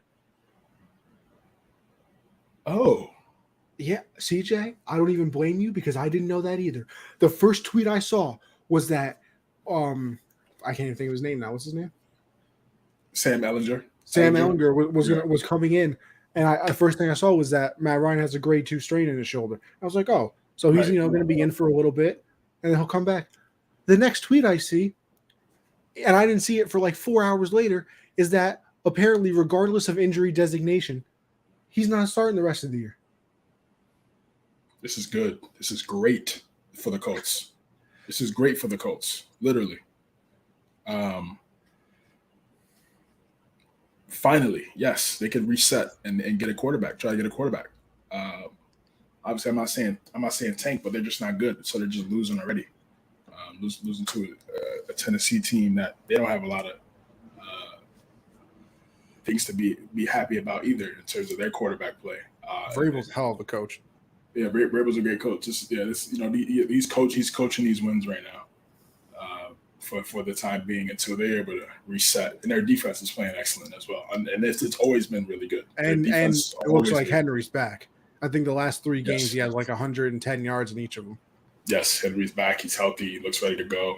They're gonna carry him for the rest of the season so they can get back in the playoffs. And that division it looks like they're gonna win the division again. I was so high on the Colts.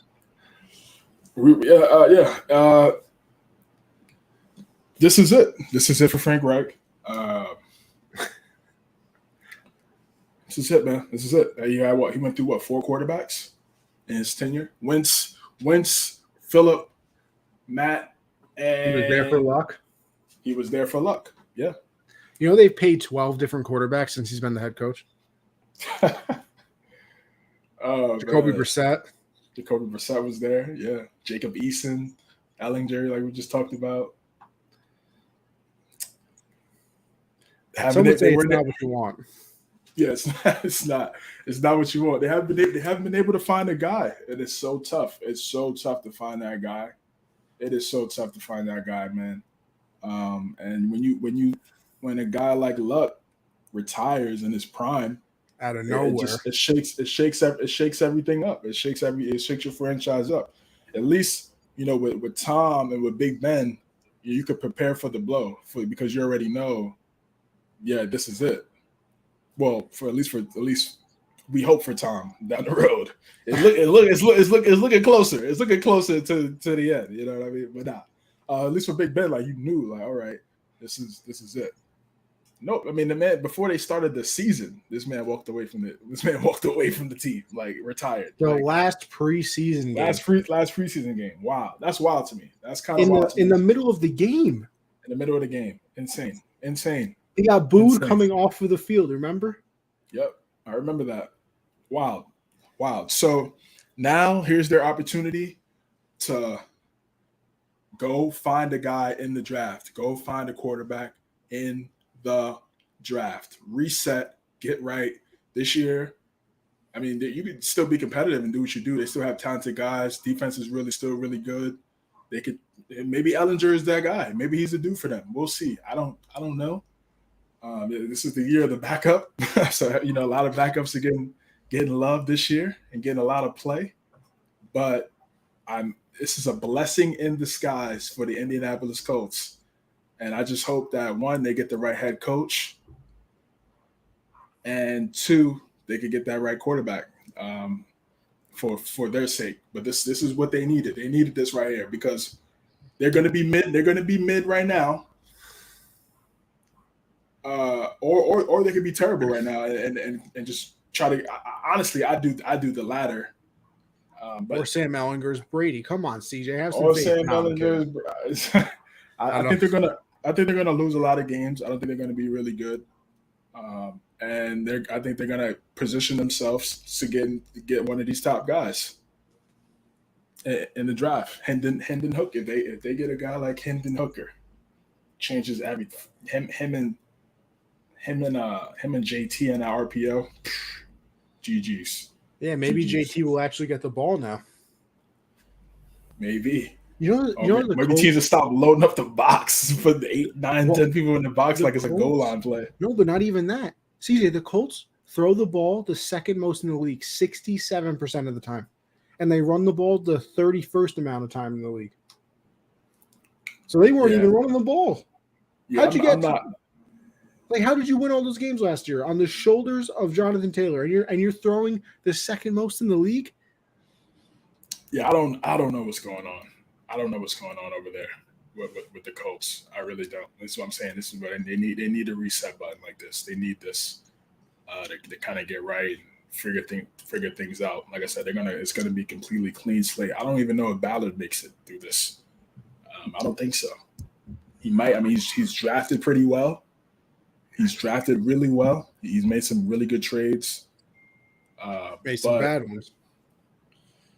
When it's Matt Ryan. Yeah, I mean, it wasn't. It's tough for me to call it bad, but it's just like, what do you want him to? I mean, Phillip Rivers retired. It's like, what do you want him to do? Like, they had to do something. Honestly, they had to do something. I know Jim Irsay was mad about missing the playoffs last year. Maybe he should have kept Wentz. To do what? Well, he's not as bad as Matt Ryan, apparently. Of course, he's as bad as Matt Ryan. Matt Ryan has Matt turnovers already.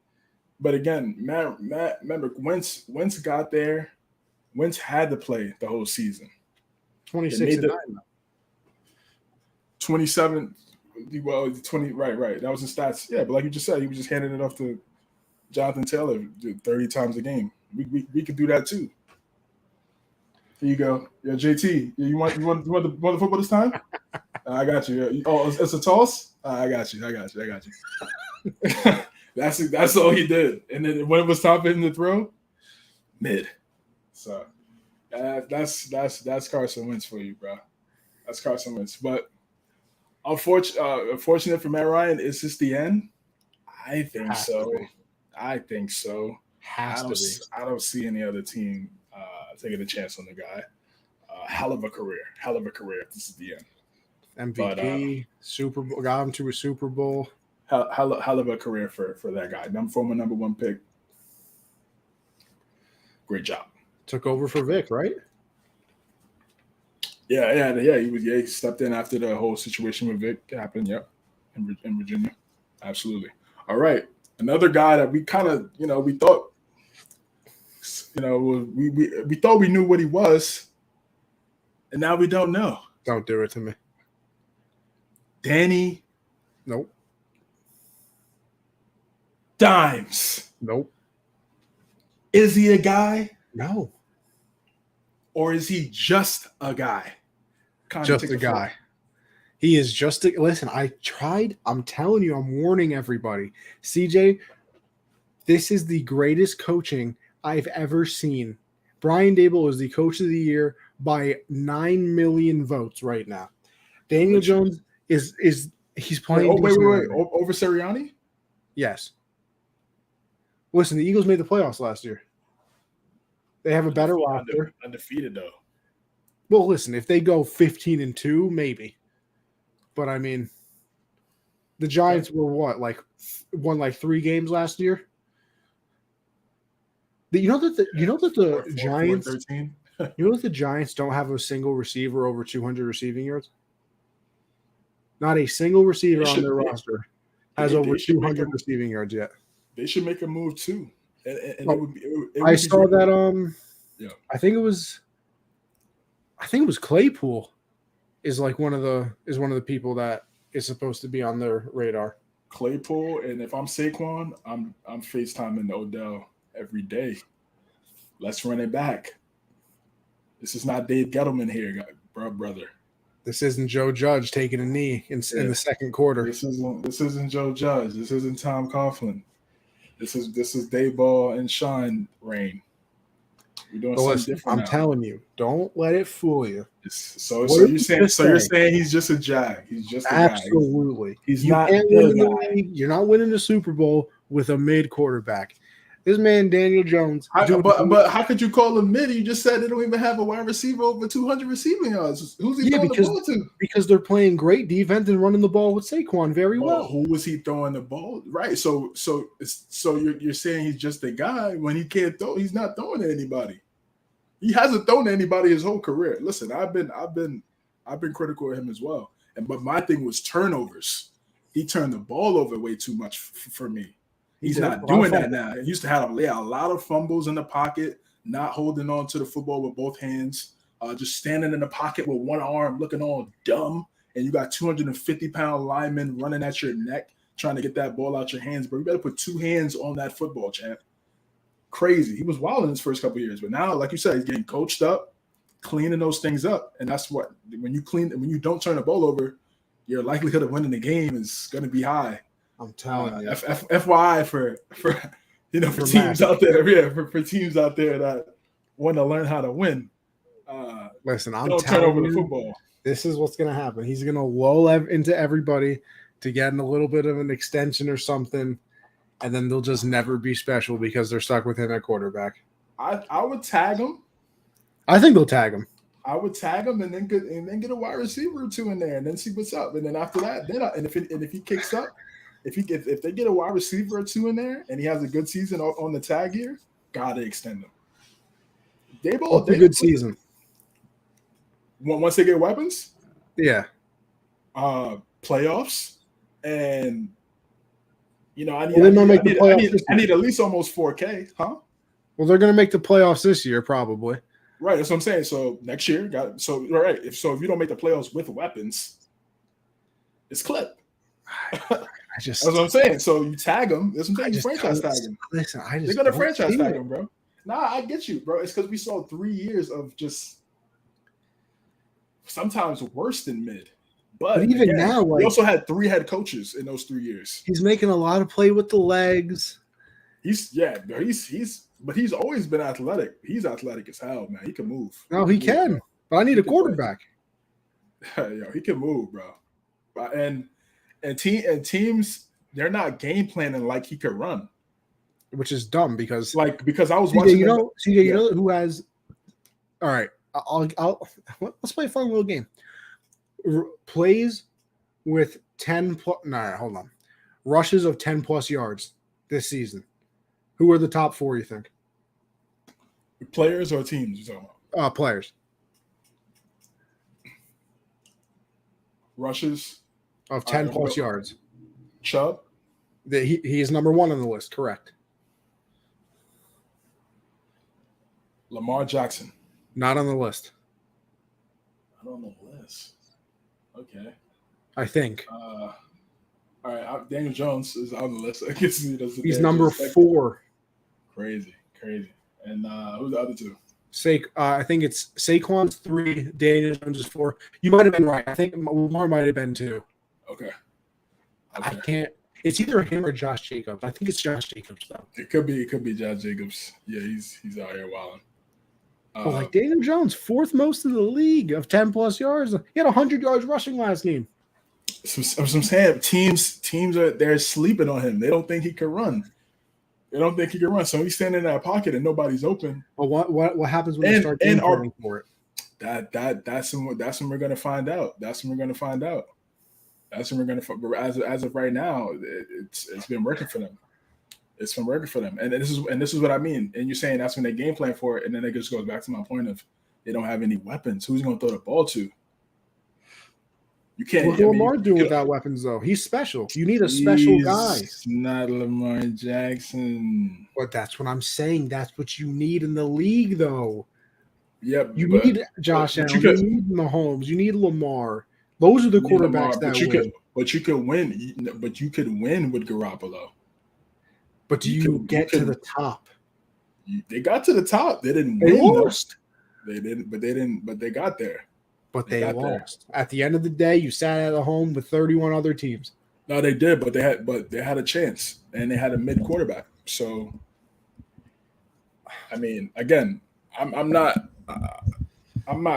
switching completely, but if you look at his career on the Giants, it's been bad, bro. For a quarter. And I'm not just talking about his play. I'm talking about what's around him too. He's probably had Ben McAdoo. I mean, can we think of a young quarterback that got drafted in the last, let's say 5 years that's had dysfunction like he's had in his first 2 years of Baker. Career? Baker had okay. Baker, Freddie Kitchens. Yep. It was like Freddie Kitchens. Who was the Freddie Kitchens?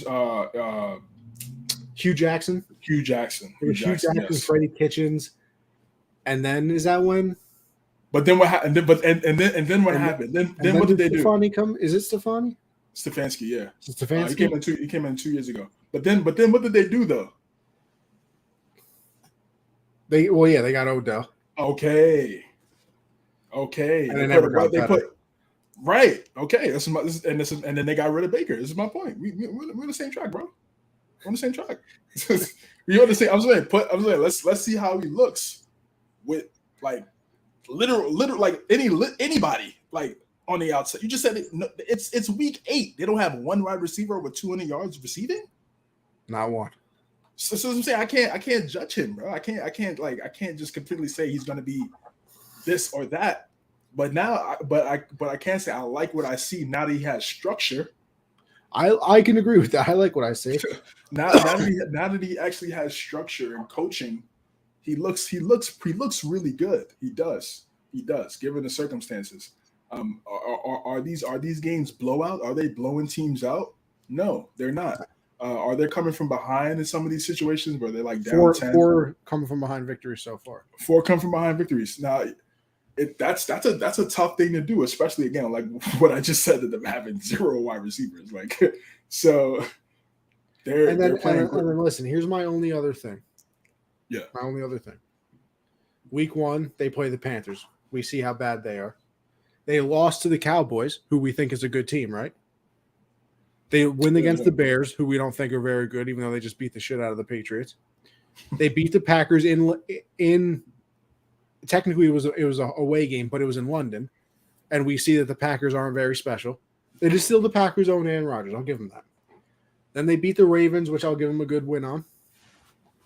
And then they beat the Jags, who are improved, but we still don't think are that good. So it's not like, they haven't played, like you said. We'll do the same thing. We'll do the same thing with the outside of maybe the Raven game. Look like they beat the teams they're supposed to beat.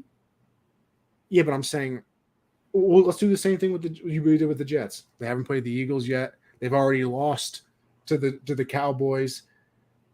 Like those are the teams that we think are good. Like, does anybody think the Panthers are good? And like, I get what you said though. You can only play the people on your schedule, and they've beat the people they're supposed to beat. But like, yeah, they were going to have a dirt schedule. Not impressive. It's not like you're not beating top teams yet. Like, when you start beating good teams, that's when I start looking and I'm like, oh, okay. It was just like even last year, remember with the Pats, like they beat a lot of bad teams early, and then they started playing the Bills, and I was like, Jesus Christ, they're awful. Yeah. And then, so like I need that. I need them to beat let me look at the rest of their schedule. Like, can they beat the Eagles? I don't know. We're gonna find out. Can they beat the Cowboys? They already lost to them once, so we don't know. Damn, their schedule is the easiest thing I've ever seen. I mean, listen, this week actually they're playing the Seahawks. So like, that's not an easy game. It's not an easy game. Let's beat the Seahawks. We'll see what happens. But CJ, listen to their schedule though: Seahawks, Texans, Lions, Cowboys, Commanders, Eagles, Commanders, Vikings, Colts, Eagles. That's not a very difficult schedule because Commanders not very good. Lions have a terrible defense, and they all of a sudden forgot how to score as well. They take care of business in like 3 games. They're in. They can be 9-1. Like they're in. They can be 9-1 going into a game against the Cowboys on Thanksgiving. What a world. What a world. But again, they're still liable to be beat because they do play sloppy football at times. But again, like I said, they're well coached, situational football. They're doing a great job at that. Got to give them a lot of credit. I do. Their team is limited, and I'm not. This is not Patriots hating on. It's not Patriots fan hating on the Giants. This is seeing what the team looks like and saying like, okay, you guys are playing well, but if you want to be better, you need this. Exactly. And I think that's what they need. If they want to, get to where they want to get to. All right, another NFC East team. We got the Dallas Cowboys. Dak is back, going up against the Detroit Lions. He had a solid game. These next 3 games, I literally. He had a Cooper Rush type game. Thank you. That's exactly what I said. He threw for 207 and a touchdown. That is literally what Cooper Rush did this entire time he was in. Yeah, and maybe that's all. Maybe that's all these quarterbacks need to do. with this defense and with this run game and this this new offensive line that's been running the ball extremely well. Zach Martin's still there, but Yes, sir. the guys around them are different. But they found their identity.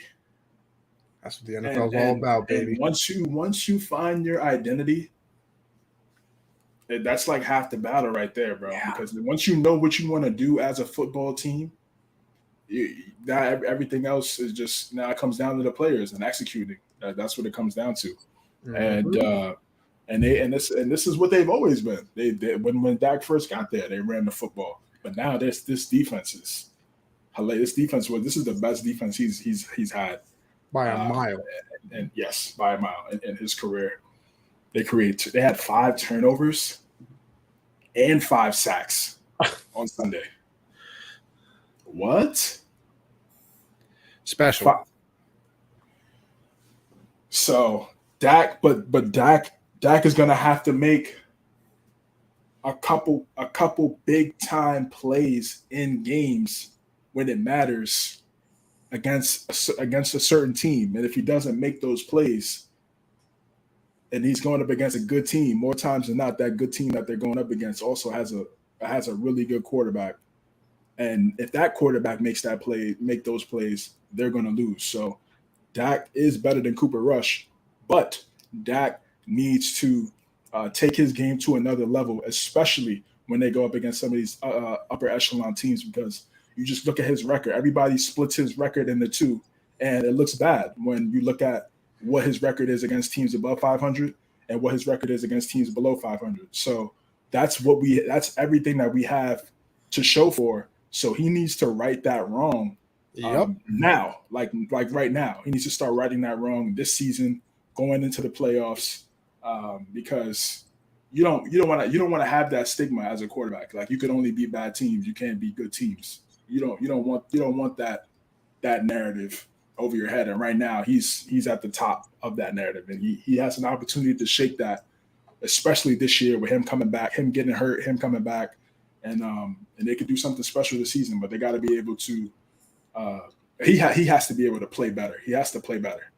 Absolutely. He has to play better throughout this season, because that first game wasn't good. That first game wasn't very good against Tampa Bay. He had a good year statistical wise last year. He had a good year. He had probably his best year. Right. Well, I mean, you can't say empty calories. I mean, they did win the division and they went to the play. I just can't say empty calories, but if he could take a little bit of that from last year, but without the without some of the reckless stuff, and clean some of that stuff up and bring it into this year, they got to win a playoff game this year. You would think so, man. You would think so. Hopefully, and this is what I'm saying. They need to win these games now. They need to win these games they're supposed to win now. So when the playoff time comes around, they can have possibly a favorable matchup.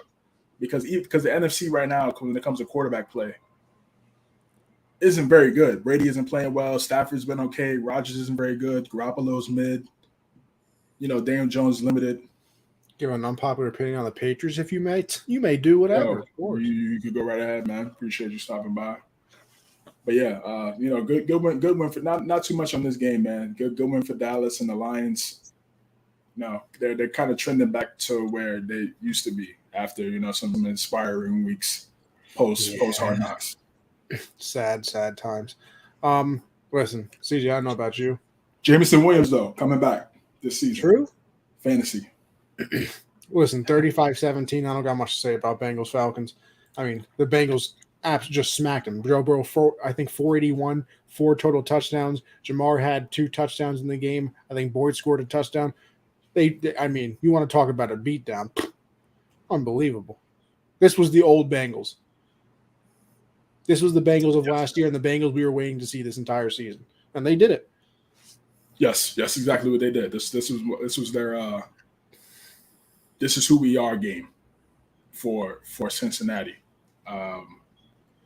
and Burrow went bananas. He's exceptional. Yeah. Shout out Family Guy.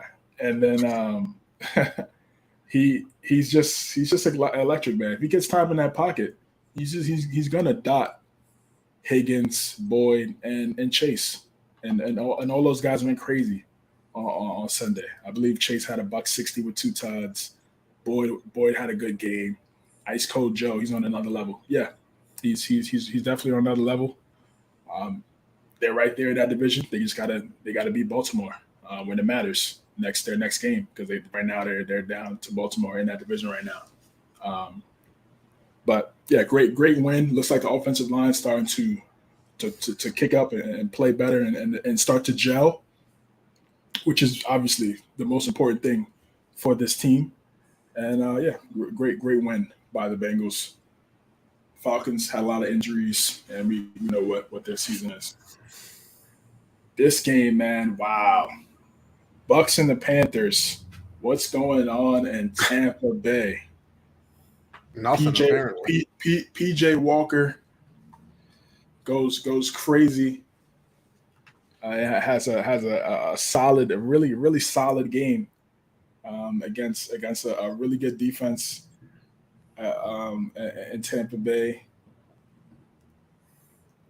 Just I don't know. They can't run the ball. They can't run the ball, and no. Mike Evans shot a wide open touchdown on the first possession. And like when you're struggling, it's those little things that like just defeat you immediately. Yeah, you like, see it. And like when you're playing good, exactly. When you're playing good, it's like, oh, we can overcome that. When you're CJ, perfect example. Tell me this isn't the best example you've ever heard in your life. You're having a bad day, a terrible day. You just want to go home, relax. You get home, first thing you do is stub your toe. You just want to break everything in the crib. Right. And that's like that's what, and you know, you walk into your room and your belt loop gets stuck on the door handle. It's one of those days. That's the worst. It's just like, bro, we're struggling already, and I throw a dot to my best wide receiver, and he drops it for a walk-in touchdown. Like, oh my God. And from there it's just like shoulders slumped. Like, yeah, they have to come together. They have to come together. They need a bye week, like no other. Yeah, I think that they could definitely use a bye week to reset. They need it right now. 3 points. On a team. I guess the Panthers, the team that just traded their best player and fired their head coach. 13-point underdogs. Unacceptable on Sunday by Brady. And, CJ, here's the next question. You want to go to the next game, or do you want to hear Dark Sage's unpopular opinion? Oh yeah. Let's all right. My bad. I got the full screen up. He said, I blame the fans of New England for what happened to Mac Jones. They set him up to fail because they never want him to succeed in the first place. I recall in that game they turned on Zappy when they saw he was not going to be better than Brady either. And then on Twitter they complained about how Mac Jones was never the guy and they need to trade him. So instead of blaming management, it is the fans' fault for Mac Jones got benched. They never want him to succeed in the first place. It's tough to say. I can't say fault, but I see where you're coming from of like to the point. And I mean, you could categorize me in it because like I was the one that kept always saying like they should have made Brady work. Like they should have never let him go.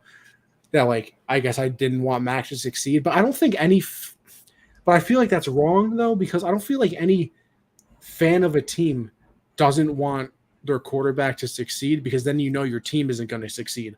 And like, why are you a fan of that team? Like, I wanted Mac to succeed, but like I saw it especially late in the season last year, and then especially in that playoff game, and then the way he played, the beginning of the season, like I just don't think he's a guy. And like when you identify you don't think somebody's a dude, then you got to move on, because you need the guy at the quarterback position.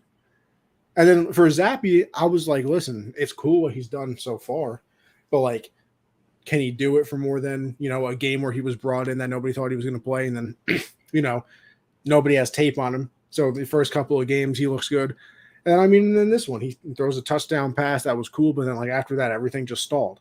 So like, I don't know. I feel like not wanting to succeed is going too far, because I feel like you're just a dumb person if you don't want your quarterback to succeed, no matter how much you liked the previous one. Right. But like I can see on like the outside looking in how it can look like that because I mean they were chanting Zappy after 2 3 and outs.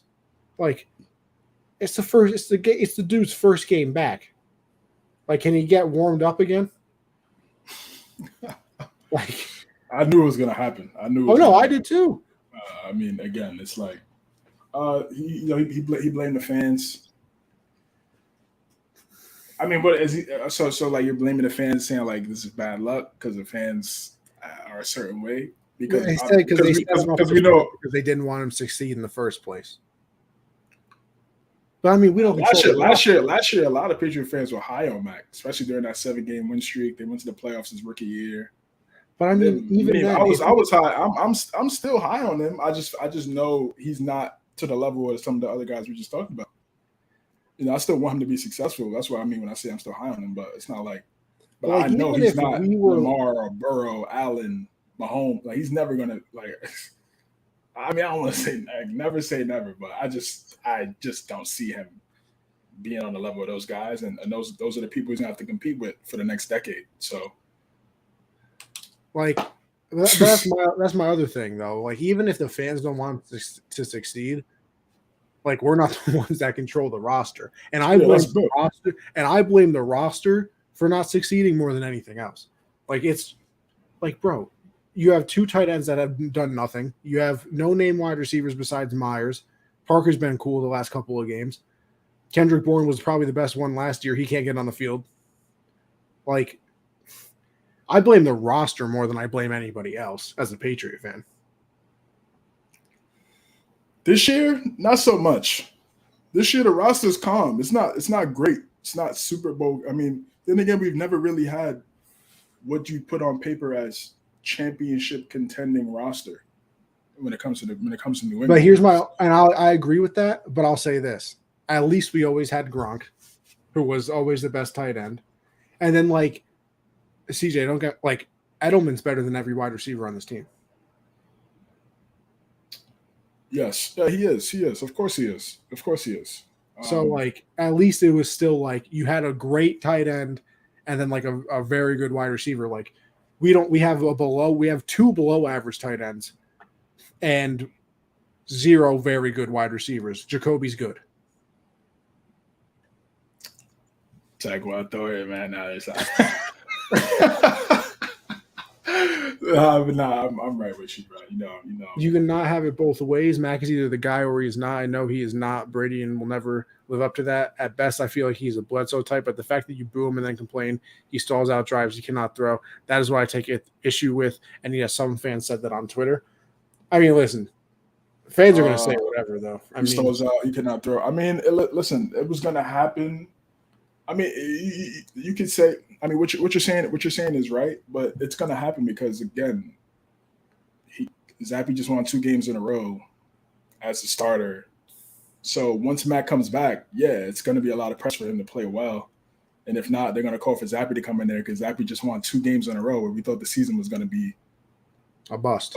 Well, we still don't know what the season's going to be. We just thought our record would be worse than what it was as soon as Mac went out. So when Billy Zappy comes in and wins 2 out of 3 games, what do you expect? Fan is short for fanatic. So. God, you are smart because I was literally going to say the exact same thing. Unbelievable. It's like telekinesis over here. Let's finish this out because it's already been over 2 hours. We haven't even made our picks yet. Ravens, Browns. Ravens did what they're supposed to do. They tried to give it away again, but Brissett just obviously could not take advantage of it. Ravens get a win that they're supposed to, in my eyes at least. Obviously, they got to try and keep pace. What's going? Oh, yo, Clay Thompson and Devin Booker is going out of here. I know. Oh, you are a little far behind me because I was waiting. It's funny. I'm not really watching the game, but like I watch and then I wait for the reaction to things. Like I know I know you're watching the Mavs game, and I was hoping Luka was going to make the shot because I was waiting to see your reaction. Yeah, he took a bad take. He went left where the defense was instead of going. Anyways, but yeah, dude, it looked like they was about to fight. They was about to fight, man. But you're right. You're right. You just need talent, bro. You need talent around Mac for sure. I don't know. I don't know Yeah, what. this is I turning don't. into I the don't Mac know. Jones show. Mac Mac Jones isn't Jones the is answer, the in my answer. opinion. Even after his rookie campaign, I wasn't impressed. It's fair, man. Listen, fair criticism, man. I can't disagree. I can't disagree. Some of those, Definitely not impressed at the finish. the way. No, I wasn't impressed. The way he played, the way he's playing right now. Even and it's tough for me to assess last game because he couldn't really get into a rhythm. Too So I dry. can't. Yeah. So I can't overly critique. I can't critique him when it comes to the Bears game. I would expect him to be the starter next week. I do as well. Play the whole game. Um, I don't see Bill doing this quarterback thing, quarterback in, Yeah, this ain't college. Yeah, right, exactly. I don't see him doing that college. Mac gets the first quarter. Bailey Zappi gets the second. But I see your points, man. Gridiron made a good point about Mac. I'm with you, bro. It's just you look at him and then you look at who's his competitors are going to be going forward, and you're just like, yikes. Yeah, and then you see the weapon. Then you see the weapons around his competitors going forward. It's even more of a concern. So it doesn't to me. Back to person I forgot his name that made the original point about the unpopular opinion on Mac. Dark Sage. To me, I don't care, bro. And again, I like Mac. And I said this earlier. I don't know if you were watching. I don't think either one of them are the savior. No. Let alone I'm not even talking about Brady. Like Brady, talking about Brady is not. It's no point even bringing that up. I don't think either one of them. They're good. I don't see either one of them ever being in the discussion for a top 5, top 6 quarterback in the league, and that's what you need. And we had that for so long, and now we're gonna have to settle for what we got. All right, we got the Ravens and the Browns, AFC North showdown. Ravens much needed win after these losses are just so weird for Baltimore. It's tough for me to trust them. They got a good dub against a divisional. They kicked rival. Clay out of the game. Oh, that's crazy. I'm still on commercial, but wow. Yeah, good win. Jacoby played solid. He played solid. He didn't play as bad as he usually plays in these games, but. Oh, look at Clay. Oh, Clay was barking at the ref. Oh, he shouldn't have did that. There's no need for him to do all that. We're multitasking people. I said, look at these rings. I got the rings. Sheesh. Having rings is such a flex, bro. I mean, he's like, yeah. Especially if you're talking to somebody without any. And especially how the Sun season ended last year. Whew. Man, Luka went for 95. Crazy. Ravens.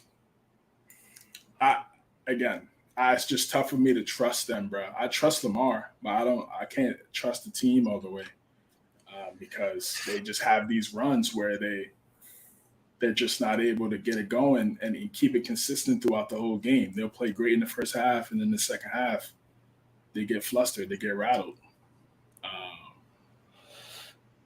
And they start to lose these leads. And when you go and when they went up against these good teams, like the Bills, like the Giants, get caught up. You could get caught up, man. You could get caught up, and it would come playoff time. That's it, bro. There's no next Sunday. So I like this is a good win for them. They needed this win to keep the lead in the division, but I still need to see some more consistency throughout a full 60-minute ball game from the Ravens, and good to see Gus Edwards back into the fold. Yeah, he played very well. I gave my points. Good for the Ravens, as you should. Listen, last game of the week, technically it was the first game of the week, but we did in reverse order. Thursday Night Football, Cardinals walk away with a win. D-Hop is back, and you know it because they won the game and scored 42 points. Now, that is helped by 2 pick sixes on back-to-back possessions. And then D-Hop, I believe, had like 10 catches for 100 and something yards. It opens up the offense. Like, Does it? a wide receiver is not supposed to mean that much in reality. Like, people, whatever. Like, if the quarterback's out, that's when the spread, is actually affected. If a wide receiver out, not really. Listen, it means something when D-Hop is on that field. It means a lot when D-Hop is on that field. So good for the Cardinals. They're a better team than the Saints. I saw something as well that if the Saints lose this next game, they're gonna probably look into trading off some pieces. So that could start getting real interesting, depending on who those pieces are. I don't think it would be Kamara or Why Thomas, not? but could you imagine? Why not? Because I still think you need to give the fans some type of hope. Like, the Panthers trading away CMC was like, listen, our season's lost anyway. But, like, I don't know. Kamara's younger than CMC as well. I don't know. I just don't think it would be Kamara. I think it'd be more like some defensive pieces. But, hey, we'll find out if they do lose. I can see that.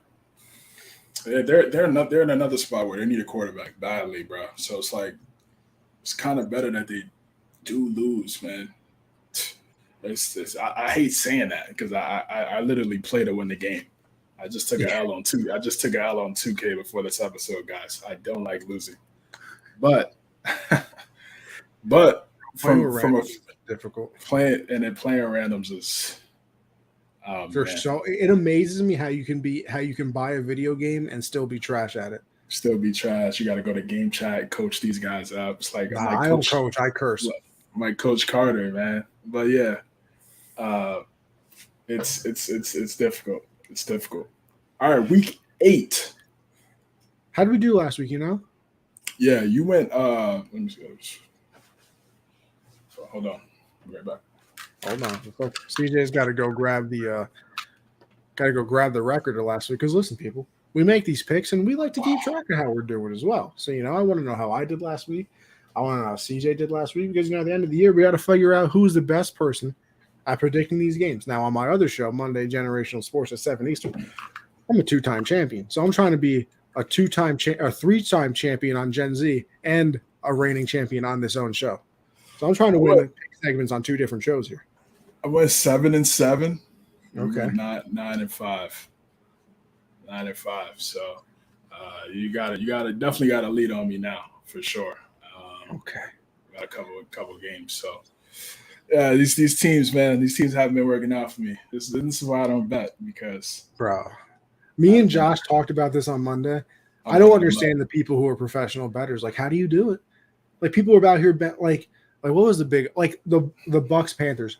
Some rich person probably bet $20,000 on the Bucks to win like $4,000, and they lost it, and they probably didn't even care. You gotta have crazy money, but a lot of the tickets we see are like, long shot tickets, 50 cents. Yeah, 50 cents and to win 700,000 because you predicted the first touchdown score in every single game. Yeah, exactly. Yeah, that's what we mainly see when we look. We might have to start putting something together. FanDuel. I mean, yeah, we could put something. Yeah, we could put something together. You getting more W's than me in these picks, bro. So I should be looking at you for some guidance. Well, listen, let's see how we do this week, all right? Because we kick it off Thursday Night Football. Ravens are at the Buccaneers. Big game for both teams. I'm gonna go with the Buccaneers. They just need this game, man. They just need this game.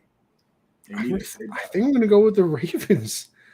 Listen, I don't bet against Tom, but Tom on a Thursday? No. It just doesn't look good right now, man. It just does not. And even the defense, you're giving up 21 points to the Panthers without CMC, bro? Come on. Broncos at the Jags. Listen, believe it or not, I don't even want to touch that game, bro. Even with Russell Wilson, I think I'm going Jags. Wow. 14.2 points per game. No Russell, I'm going to go Jags. Russell, I'm going to go Broncos. But I don't think he's going to play.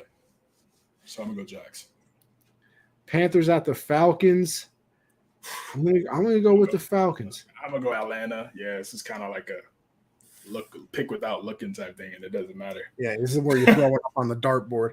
Bears at the Cowboys. Bears got a nice win with the Pats, but the Cowboys defense is about to suffocate them. Yeah, I can see that they're gonna get the Fields, bro. It could get ugly. I got Dallas, Dolphins, and the Lions. I'm going with Miami. Yeah, I'm gonna stick with Miami as well. Cardinals and the Vikings. Vikings coming off the bye. Cardinals coming off their best game of the week, best game of their season. Yeah. Last Thursday. Give me I got the Vikings. That bye week really helps.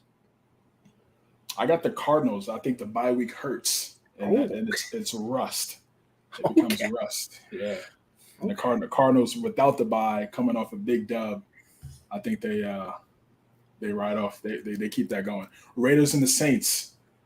Saints is tricky. It's especially in New Orleans. I forgot to say. I don't know if this changes your opinion. The Bronco Jags game is in London. That's right. I did remember seeing the London game. I'm gonna snap. Still go to Jacksonville. Okay. Yeah. We got Raiders and the Saints. I'm gonna go Vegas, but this could be a trap type game, man. It can be because it's in New Orleans and it's defense. You just never know. But I got the Raiders still. Yeah, I'm gonna go with the Raiders as well. I think Waller returns, but I think they're just gonna run the ball down the throat of the Saints like they've been doing. AFC East rivalry reignited. Patriots, Jets, all those Blasics back in the early 2010s. Give me the Patriots, you crazy. I'm never picking the Jets. You crazy. Come on, man. Give me the Patriots. I wasn't picking the Jets either. Come on, man. I won't wave this white flag yet. I don't care what their record is, bro. You never see me picking those Jets against the Pats. Say what? Yeah. That's like you said what? No, I was gonna say that's like me picking like the Mets or something. Or whatever. Never. Crazy. Speaking of in-state showdown, we got the Steelers versus the Eagles. I think the undefeated streak stays alive. Philadelphia. I like this point. No Brees, no Jets. No Brees, no Jets. Because Brees has Jets. Let me tell you. You know ball, man. You know ball. Yeah. Listen, Grid Ironic. I'm gonna need you to come back on these. I don't listen. Where you been all of our life, huh? Yo, stop by more often. Yeah. Man. Listen, every Tuesday, 9 Eastern, come by the show. I mean, hey. Have you as a guest potentially one of these times? Hey, love the people. Very possible. Give me the Eagles, though. The Steelers stink. They're dead. Okay. AFC South showdown. Tennessee Titans, Houston Texans. Give me the Titans. Yeah, the Texans suck. Damian Pierce, though, very good. Very good. Very good indeed. We got the Commanders versus the Colts. Classic mid-off. The commies. Man, I don't even know. Can I omit? I'll be back. I like the show. I appreciate it. Yeah, we appreciate that, brother. Thanks a lot. Subscribe, notifications. Thank you, man. We appreciate it. Give me the commies, though. I'm gonna go Washington football team. I don't know what I don't even know what I'm watching when it comes to the Colts. 49ers and the Rams. Here we go again. Daddy Shanahan. Here we go again. And I'm gonna go with Kyle Shanahan.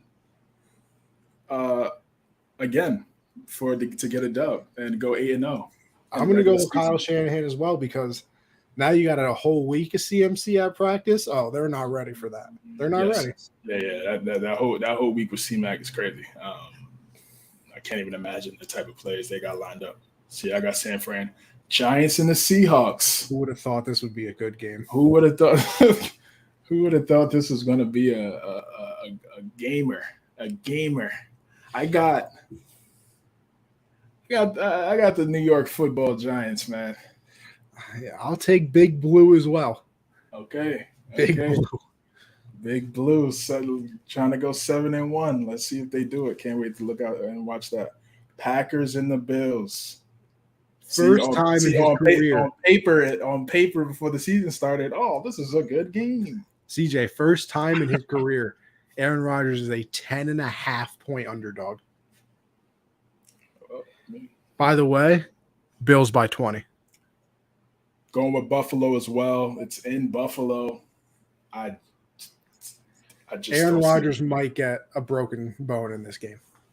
I think they lose this game, and I think Rodgers makes it known like, yo, we're gonna have to make a trade for somebody because you see what Allen has over there with Diggs and Gabe Davis, and we're gonna need that over here.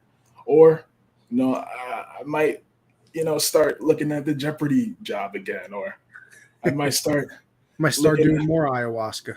I might start doing more podcasts. Maybe me and Joe might do a duo podcast show together down the road. Maybe I'll join McAfee as a full-time guest. Yeah, full-time guest every day because I'm not really feeling this football thing. Surround me with weapons. If not, I'm hanging it up. And then we got surrounded by weapons. Talk about the Bengals because I'll take them over the Brownies. This is a Monday Night Football game? Yeah. Thanks. I guess. CJ, think of the primetime games this week. Ravens, Bucks. Everybody thought would have been great.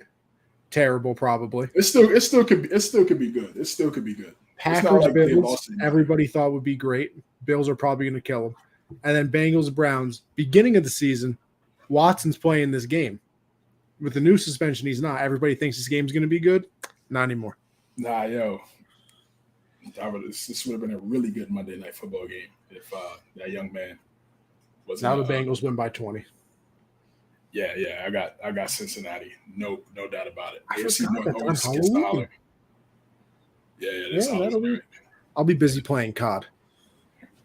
28th, baby. Likewise. CJ, we're running Warzone. I mean, I haven't really played Warzone like that, so I'm down to lock in. We'll run some pubs because I don't think Warzone comes out like 2 weeks after the original game drops. Okay. So we'll play some Dom, some team deathmatch. Yeah. Yes, definitely, bro. Definitely can't wait to run COD with you, brother. So yeah, that wraps up the end of the show of the hard count. Yeah, we appreciate you guys. I saw 8 people in here at one point. I saw new faces. We got new faces in here. Dark Sage, Gridiron. Of course, Vic is obviously Harry was in here. A veteran. Perry's in here. Christian always showing up. Christian, Michael, my guy, pulling up. We appreciate you guys tuning in, watching us every single week, every single Tuesday. You can find me at linktree.com/cjames9 for people watching right here. Appreciate you, man. Appreciate you again, man. Thanks for stopping by and chopping it up with us. That's where the link right here, linktree/cjames9. You can find me, everything that I'm working on all my platforms. And I'm also right here on Unwrapped Sports Network on Sunday at 9:30 p.m. Eastern Time called Count the Bucket, covering all things NFL with Michael Lawson and Nick Andre. NBA. But NBA, yes. All things NBA. That's it. That's the NFL? My bad. I all things NBA. Come on, CJ. I'm kidding. Listen, as for me, Anthony Conover _ on Twitter for my thoughts on everything, aka sports only. That's all I really care about. Mondays is Generational Sports at 7 Eastern. Me and Josh talk a little bit about everything. UFC we broke down, NFL obviously, the NBA, talk a little bit about everything. As CJ just said, Tuesdays is the hard count, me and him breaking down everything in the football world, 9 Eastern.